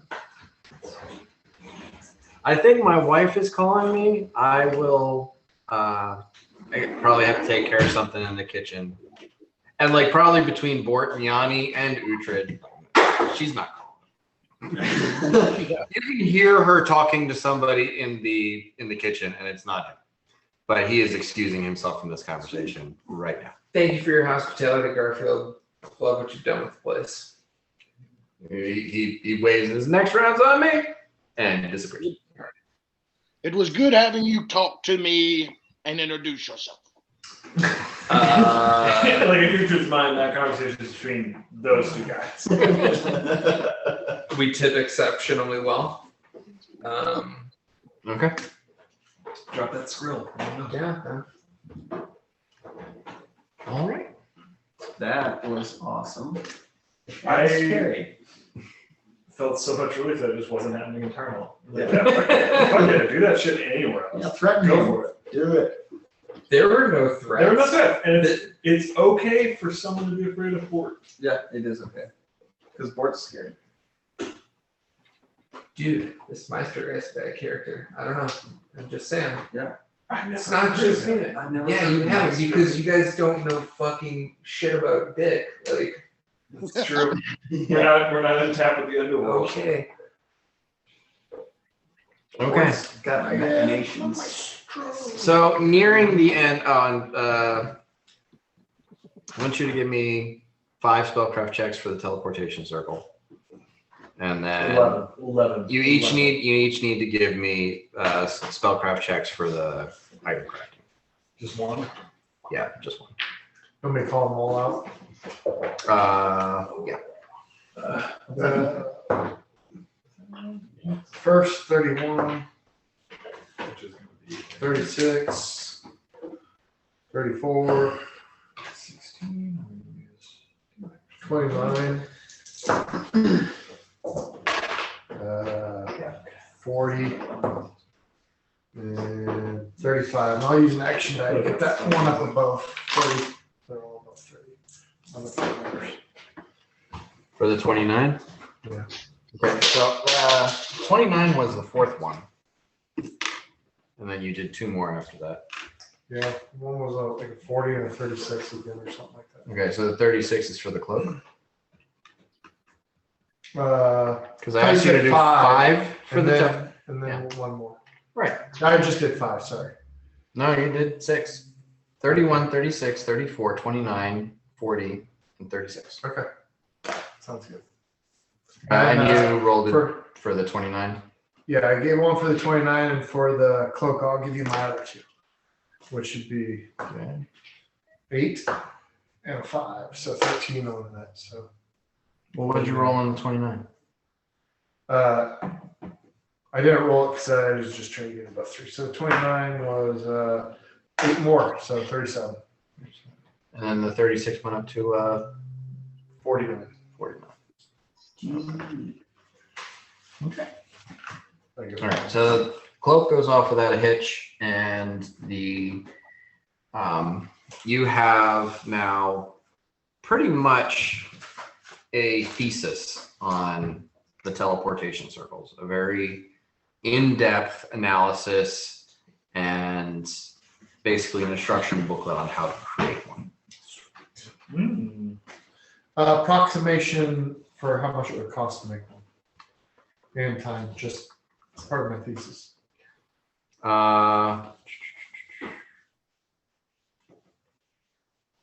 You realize that the ones in Yalagare have somewhat of a limit in their distance to the functionality of Dimension Door, except for the one in the Dakota Dome, which would function as a teleportation circle for the full teleport. So for the Dimension Door ones, the ones that would get you a short distance and within a city kind of thing, those would cost 5,000 gold pieces to replicate per circle. And for the teleportation circle would be 20,000. And that would be the sell value. So, The craft value would be half that. cool. That is not bad. Nope. And well, Tarnal doesn't really need it. Shut up. More like Petros. Well, the thing is to function it as a teleportation, you'd need to put at least a tier 3 spell into it, Yeah, which limits its functionality significantly. yeah. It's really good. And that was something that, did I tell you when you in your email you asked about finding casters who could do stone shape? Yeah. Did I say something about that? Nope. Okay, you know 3 casters besides yourself Mhm. who are powerful enough to stone shape. That's Dakuda, Yep. Vicar Escobar, and Alor.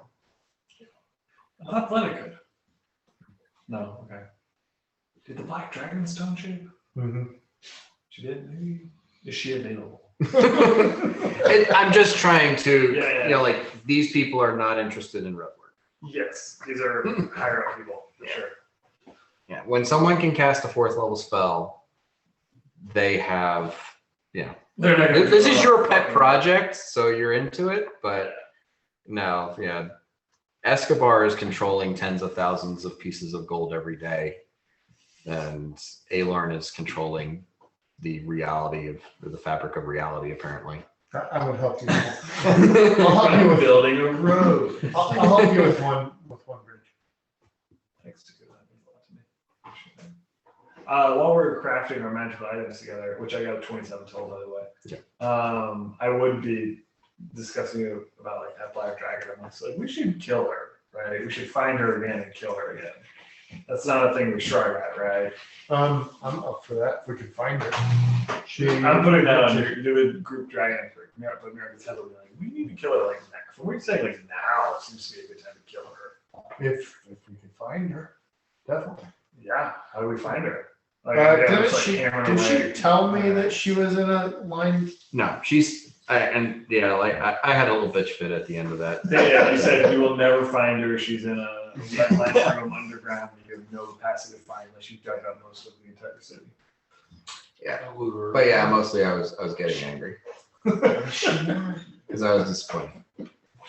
But yeah, I mean, no, you. I think she said something to the effect of "You'll never find me," but you don't know what that You just wait till level 20 and just cast a wish spell and be like, that girl dead. Wish she was dead. Blur out. Then I would just time travel to past that time. Or that, yeah. Well, Murak's he's not saying like we have to come right now. I think he's like putting a ball in your court. He's like, this seems to be like a thing that you got going on. And say that Largo had a weird assassination thing. You now have this thing. Sure. If you want to make an effort, you can make an effort. Yeah, I don't know. She'll know, probably. It's on your head, whatever she does. That's the shame like Murak's trying to put into your body. Sorry, I'm a duck. It's water. I feel no responsibility. But I might look into it anyway. Oh, yep, there they go. All done. Oh, not all done. I still got one. Okay. Or do you want to make that effort before the? What I was going to 57th say day? earlier, when I was talking with the ghost dragon, and she said same thing, I would have asked, is there anywhere in the city, or is there anything around that you would think as a little clue as where she might be?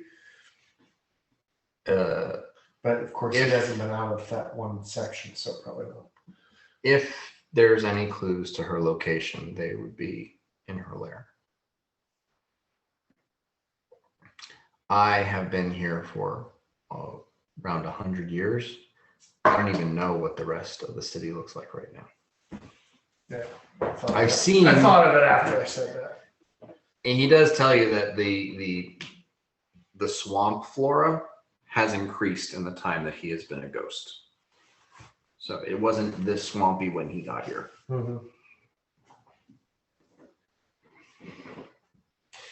I mean, we've got her remains. I would probably try at least once. Scry. Okay. With amongst the bones, I'll gather the bones around me. Okay. Dan, just Largo during this entire time Mm-hmm. would like to be teaching at the community magic college.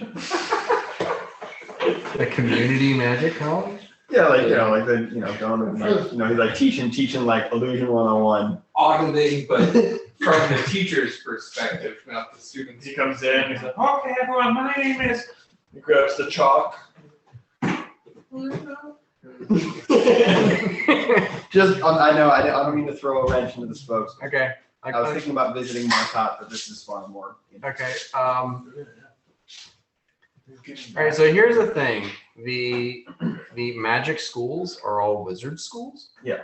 You are a sorcerer. Yeah. You actually don't know how magic works. It just does. That's what I'm saying, like 101, you know? 101. Yeah, he's like that guy that like those like these like Scorsese kind of guys. Like they didn't get a formal education. They're just like, this is just what you do, but they're so successful and people are like, write that down, write that down. It won't work for anybody else. You're teaching Okay. Give me magic PE. Or maybe like I've been studying lore like a lot, like magical lore. Maybe I'm teaching like theory. Theory 101. Okay. Where?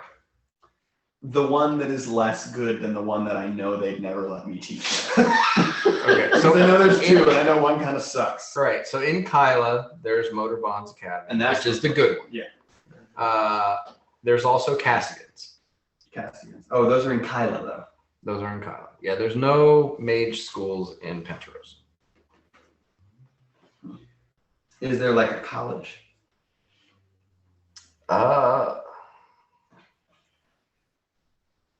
Private tutoring appointment. Teach on the steps. Teach on the road. I don't want to Get draw. a- I don't want to like draw a bunch Get a of box and just attention. Martin Luther. The thing is, like, even like standard study happens at these mage colleges. Yeah. Because they're just, I mean, that's where all the smart people are.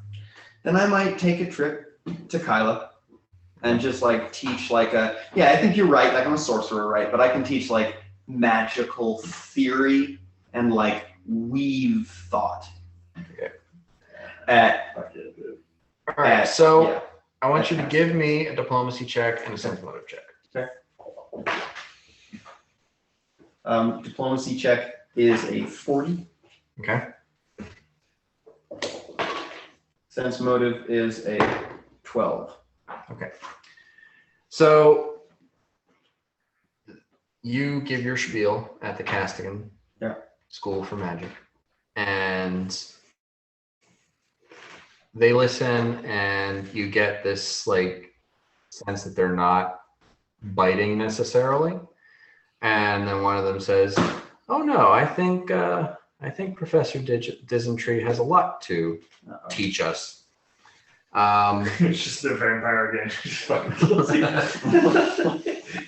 No, like basically what happens is he plies to your ego, gets you to come in and speak to some of your his or if not your ego, your desire to Because yes, I still have my ego. It's just a little bit of a different ego. Yeah. But Everyone he's has it's been polished. Yeah, you could have this generally possible. You're philanthropic or vanity. Yeah. He applies to your vanity. Sure. And everybody has that too. And Just he trying to and basically thrive on it. it takes you a little while to realize you're not teaching, you are demonstrating. Okay. Because you have casting ability that far exceeds anybody that works In the fucking or teaches city, in this yeah. school. And what he's doing is he's convincing you to cast powerful spells so that he and his upper level students can detect magic, examine them, and attempt to learn from what you can do. and they're ignoring your explanations because your explanations are shit. Okay. That's by their standards. But I know I realize that. Yeah, you realize that, and it's up to you whether you think, you know what, this is still doing some good, or, you know, or if your vanity is wounded and you want to get out of there. It's up to you. Yeah. No, I don't get wounded. I just kind of let him know. I'm like, oh, okay. I kind of be like, oh, okay. So yeah, you're the teacher. I understand. You're taking my desire to share my skills and applying it in your own way. That's commendable. I'm here if you need me. I'll do whatever sort of demonstration that you would appreciate. He says, all right, well, I'm going to go and touch base with some of the motor bond professors. They might want to come see Seeming. But like, he's pointing at the higher level spells that you can cast. Is like, yeah, we want to see this stuff. Okay. I also mention, given enough space, perhaps in like one of the larger auditoriums or in some sort of small demi-plane, I can summon very powerful. Do you have a creatures. demi-plane? Do they have a demi-plane? It's their school. I have a little bit of a smirk, just a little bit of that, like, and I go, never mind.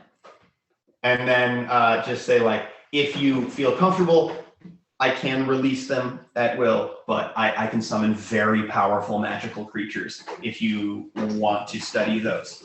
And I can keep you and the students safe from them if you want me to. So after that, it translates more, like, you notice that the people who are coming to see your demonstrations are getting older, and there's much fewer young people, and probably it's the people who are there to learn are professors from Motor Bonds and professors from Castigan, and the students are just not even, because they can't even grasp, you know, 5th and 6th level spells. So that kind of, at the end, like, I'm like, oh, okay, yeah. I described, like, thank you for the opportunity. I'm so glad I was able to be of help. I wanted to provide a little bit more of a basic foundation on kind of the theory of magic, not necessarily the application. I understand that you've made use of my skills in a way that you see fit. I appreciate that, but we're done here. Thank you so much for the opportunity. And then I peace out. About how long do you want to do that? I'll do it for the whole, like, I'll probably do it for like 2 weeks. Okay. Yeah. And I'll be like, oh, okay. I get it. I'm like, oh, these guys don't want to fucking teaching them. They're like fucking wizards. That's okay. Oh, they want to use me for this? Sure, why not? But then once I realize that, like, it's no longer like adepts, but just like the teachers that are like, show me this. Oh, and show me this. And it's like, oh, I view this as less important. It's like Eiffel Tower circle jerking. Yeah. So I'm like, okay, I'm gonna, here's my things. I showed you my tricks. I'm gonna get out of here. Let me know if you want, like, you know, okay, Jason Burke is a coworker of ours, and his dream is to teach philosophy 101 at a community college. So I just put a little bit of that in there. I'm like, yeah, Largo would love to teach, like, theory of application. It's all at like motor bonds or whatever, you know. Right eye. Is Burke a philosophy guy? He is, yeah, he's a philosophy major, I think. Yeah. Classical or? So No, stoicism. you do catch when you know they're not looking down, they don't notice that you're there. One of them does say, I finally have what I need to finish my thesis. Like you're just walking in and like, oh, cold fusion? Yeah, well, I pulled it out of my ass yesterday. I did some. I don't know how it works, but there it is. And they're all like, I did some good. I I hope so. You turned out that wizard's name? Adolf Hitler. Yeah. But yeah, you scry on the dragon, Genghis. and you see her in a market in what looks like a city or a town or something, and after watching her, look at groceries for like 5 minutes or so, she turns, looks up at the sensor,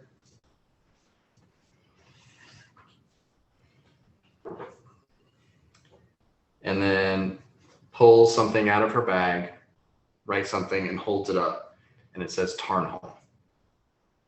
Nah. And then she leans in looking at it, and you feel the connection end. Oh God. You were really trying to do something in that town. No, I don't think she's in that town. No, she's gonna try to destroy it. It's a threat. Yeah, it's a threat. You keep doing this, here's what I'm gonna destroy. This town. She knows she can't beat you, Yeah. but she knows there's things you value. Yeah. And those things she can crush with a thought. Yeah.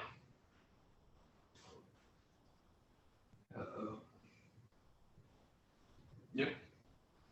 Yeah, if you tell it to Merrick, Merrick's gonna be like, leave her alone. What do you got? What do you got, Pam? Could I I mean- tell where she was? Give me a knowledge roll.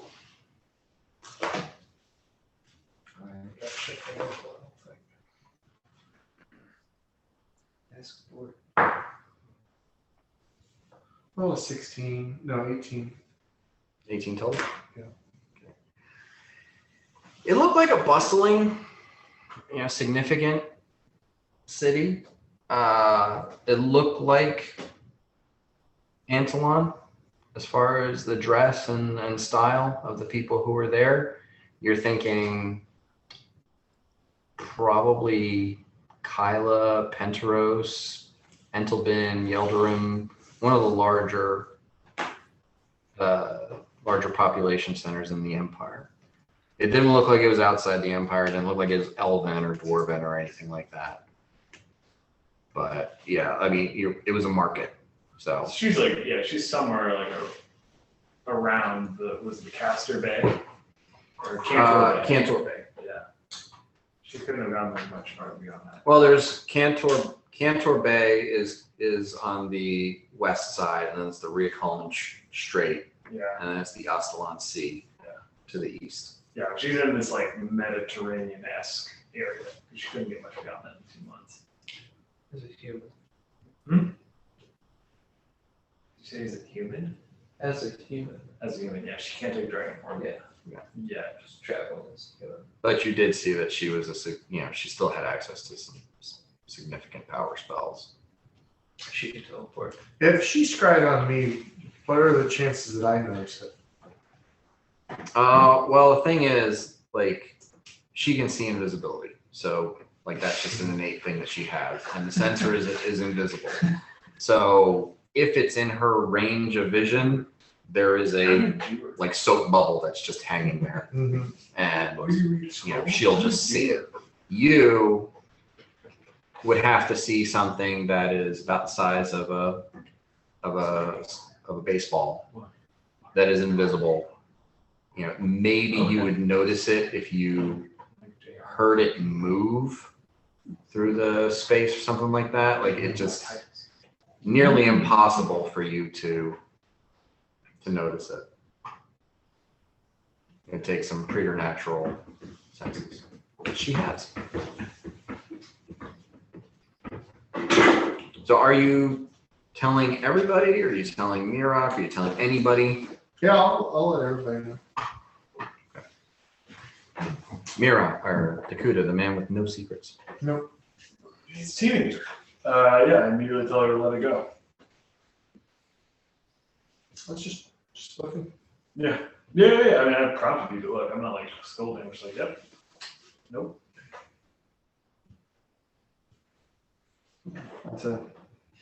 That's a hell of a bait that we don't want to mess with.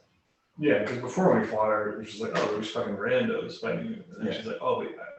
And then John's just lay low and figure shit out. And she's a super genius without her headband.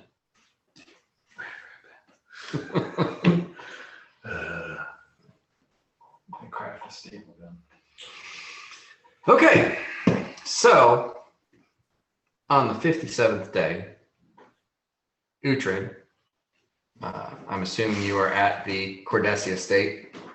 The private investigator shows up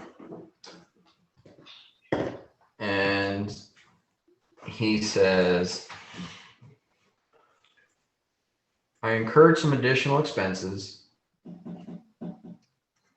so the bill total is going to be 50 gold. Okay.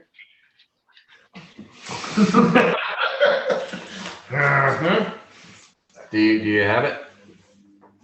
Yeah. How much is a platinum piece? 10 gold. Yeah, I got it. Okay. Yeah, I had to bribe some people. I had to.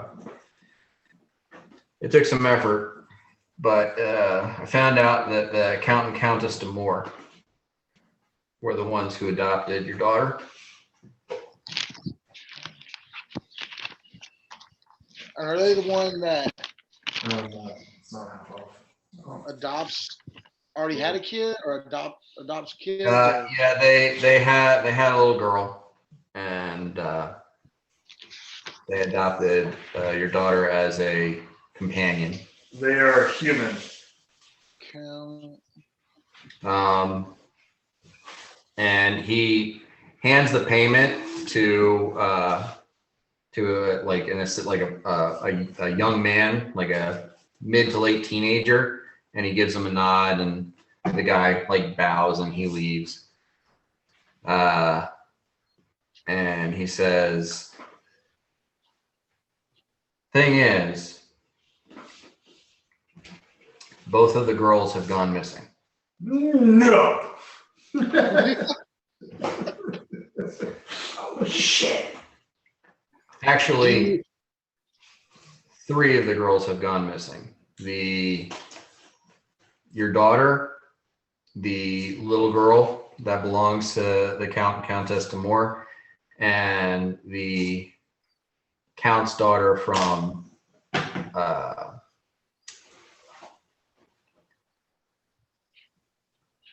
Count's bastard daughter, who's a teenager. Dun, dun, dun. How long did you inquire how long they've been gone? When I got this information, which was about 13 days ago, they had been gone for 2 weeks. Nah. And Was there any leads into their disappearance? from what I understand, they're trying to keep the town guard out of it. It appears that the Count and Countess are trying to hire some more discreet assistance in the matter, but what the town guard knows, or the story going around, is that they all just disappeared. There's no sign of forced entry or violence or anything. The Count's older daughter was acting as sort of a nanny and taking care of the 2 younger girls, and they were in the playroom at the mansion, and then they were all just gone. And it happened one evening about 4 weeks ago. Oh, absolutely. It's the Lindbergh baby all over again. Well, Uhtred's gonna kill all of them. Yeah. I think the He hands you a scroll of paper, which basically has like a written report of everything that he said. Yeah. And and he says, "That's all I have. If you need anything else, you can contact me."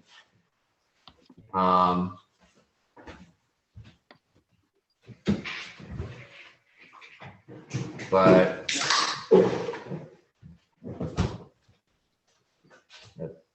is I there will any? take things from here. Uh-oh. Yeah, you will. Give me a sense motive check.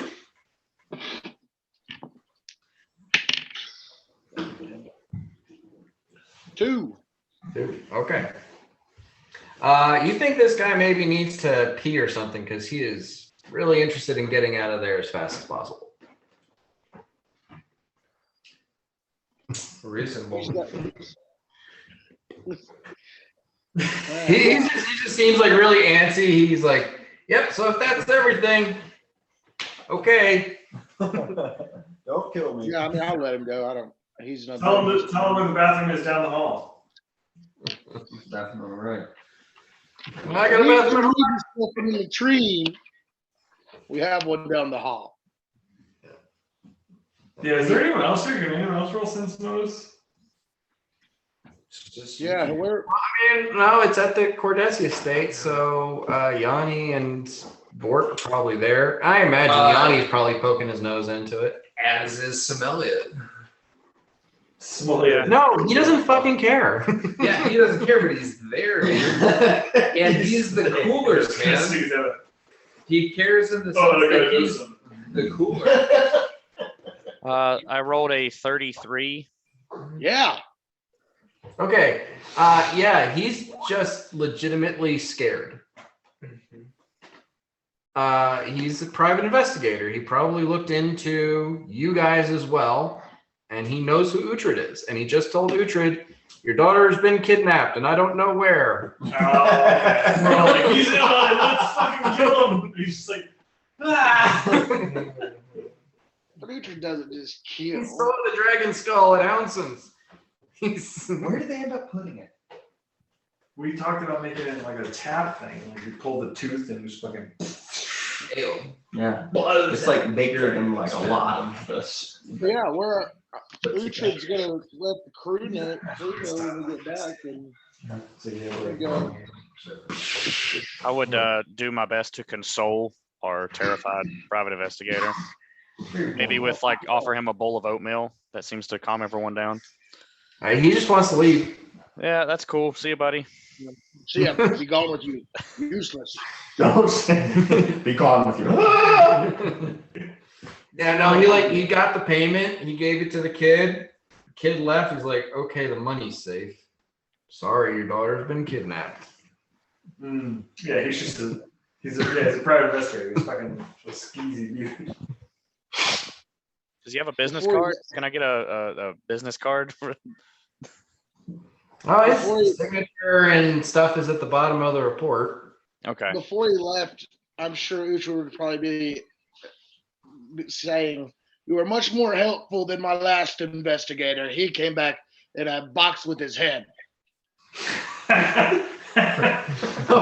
Oh, okay. Nice. That's how you return business. Wasn't that an assassin? Yeah, you said that. Yeah. That was Annika. Shadow assassin. Yeah, but I got her head now, so whatever. Yeah, that paid off for you in the end. Not that other person there. Yeah, no, this private eye is gone. He's Good for him. One Murak is ready to go. He's got his armor on. He's like, Where are we going? find it wherever the fuck this kid is. Yeah, Largo's suited up. Yeah, I feel like you would be in the same Yeah. way. I'm there. I can't read people. So I'm just like there, just be like, yeah, we need to go now. We gotta see Cal. I was writing, but I took a pause on that. Open. Which one are you He's a reading? bachelor. I was We'll be right back. writing practical application of magicals, a doer's understanding. First edition. First edition. Magic doers. A lot of typos. So good. a lot of typos, but the penmanship. Yeah. Penmanship.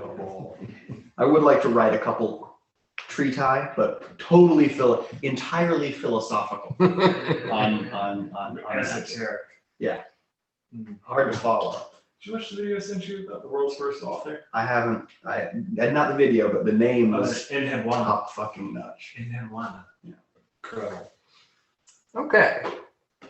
So, 10:07. I mean, we can, get into a little bit of this if you want to get into it. It depends on what your, when everybody turns into a pumpkin. I'm feeling orange. Yeah, I think that's a good place to leave it. That's what you mean. Yeah. Yeah, I think it's a good cliffhanger because Okay. his fucking daughter's gone. Marco's only halfway through his future festival. And we don't really know which direction to go. However, if we could procure a piece of clothing or something at first, we could scrap them. Yeah. Okay, so before let me end the recording. This is important.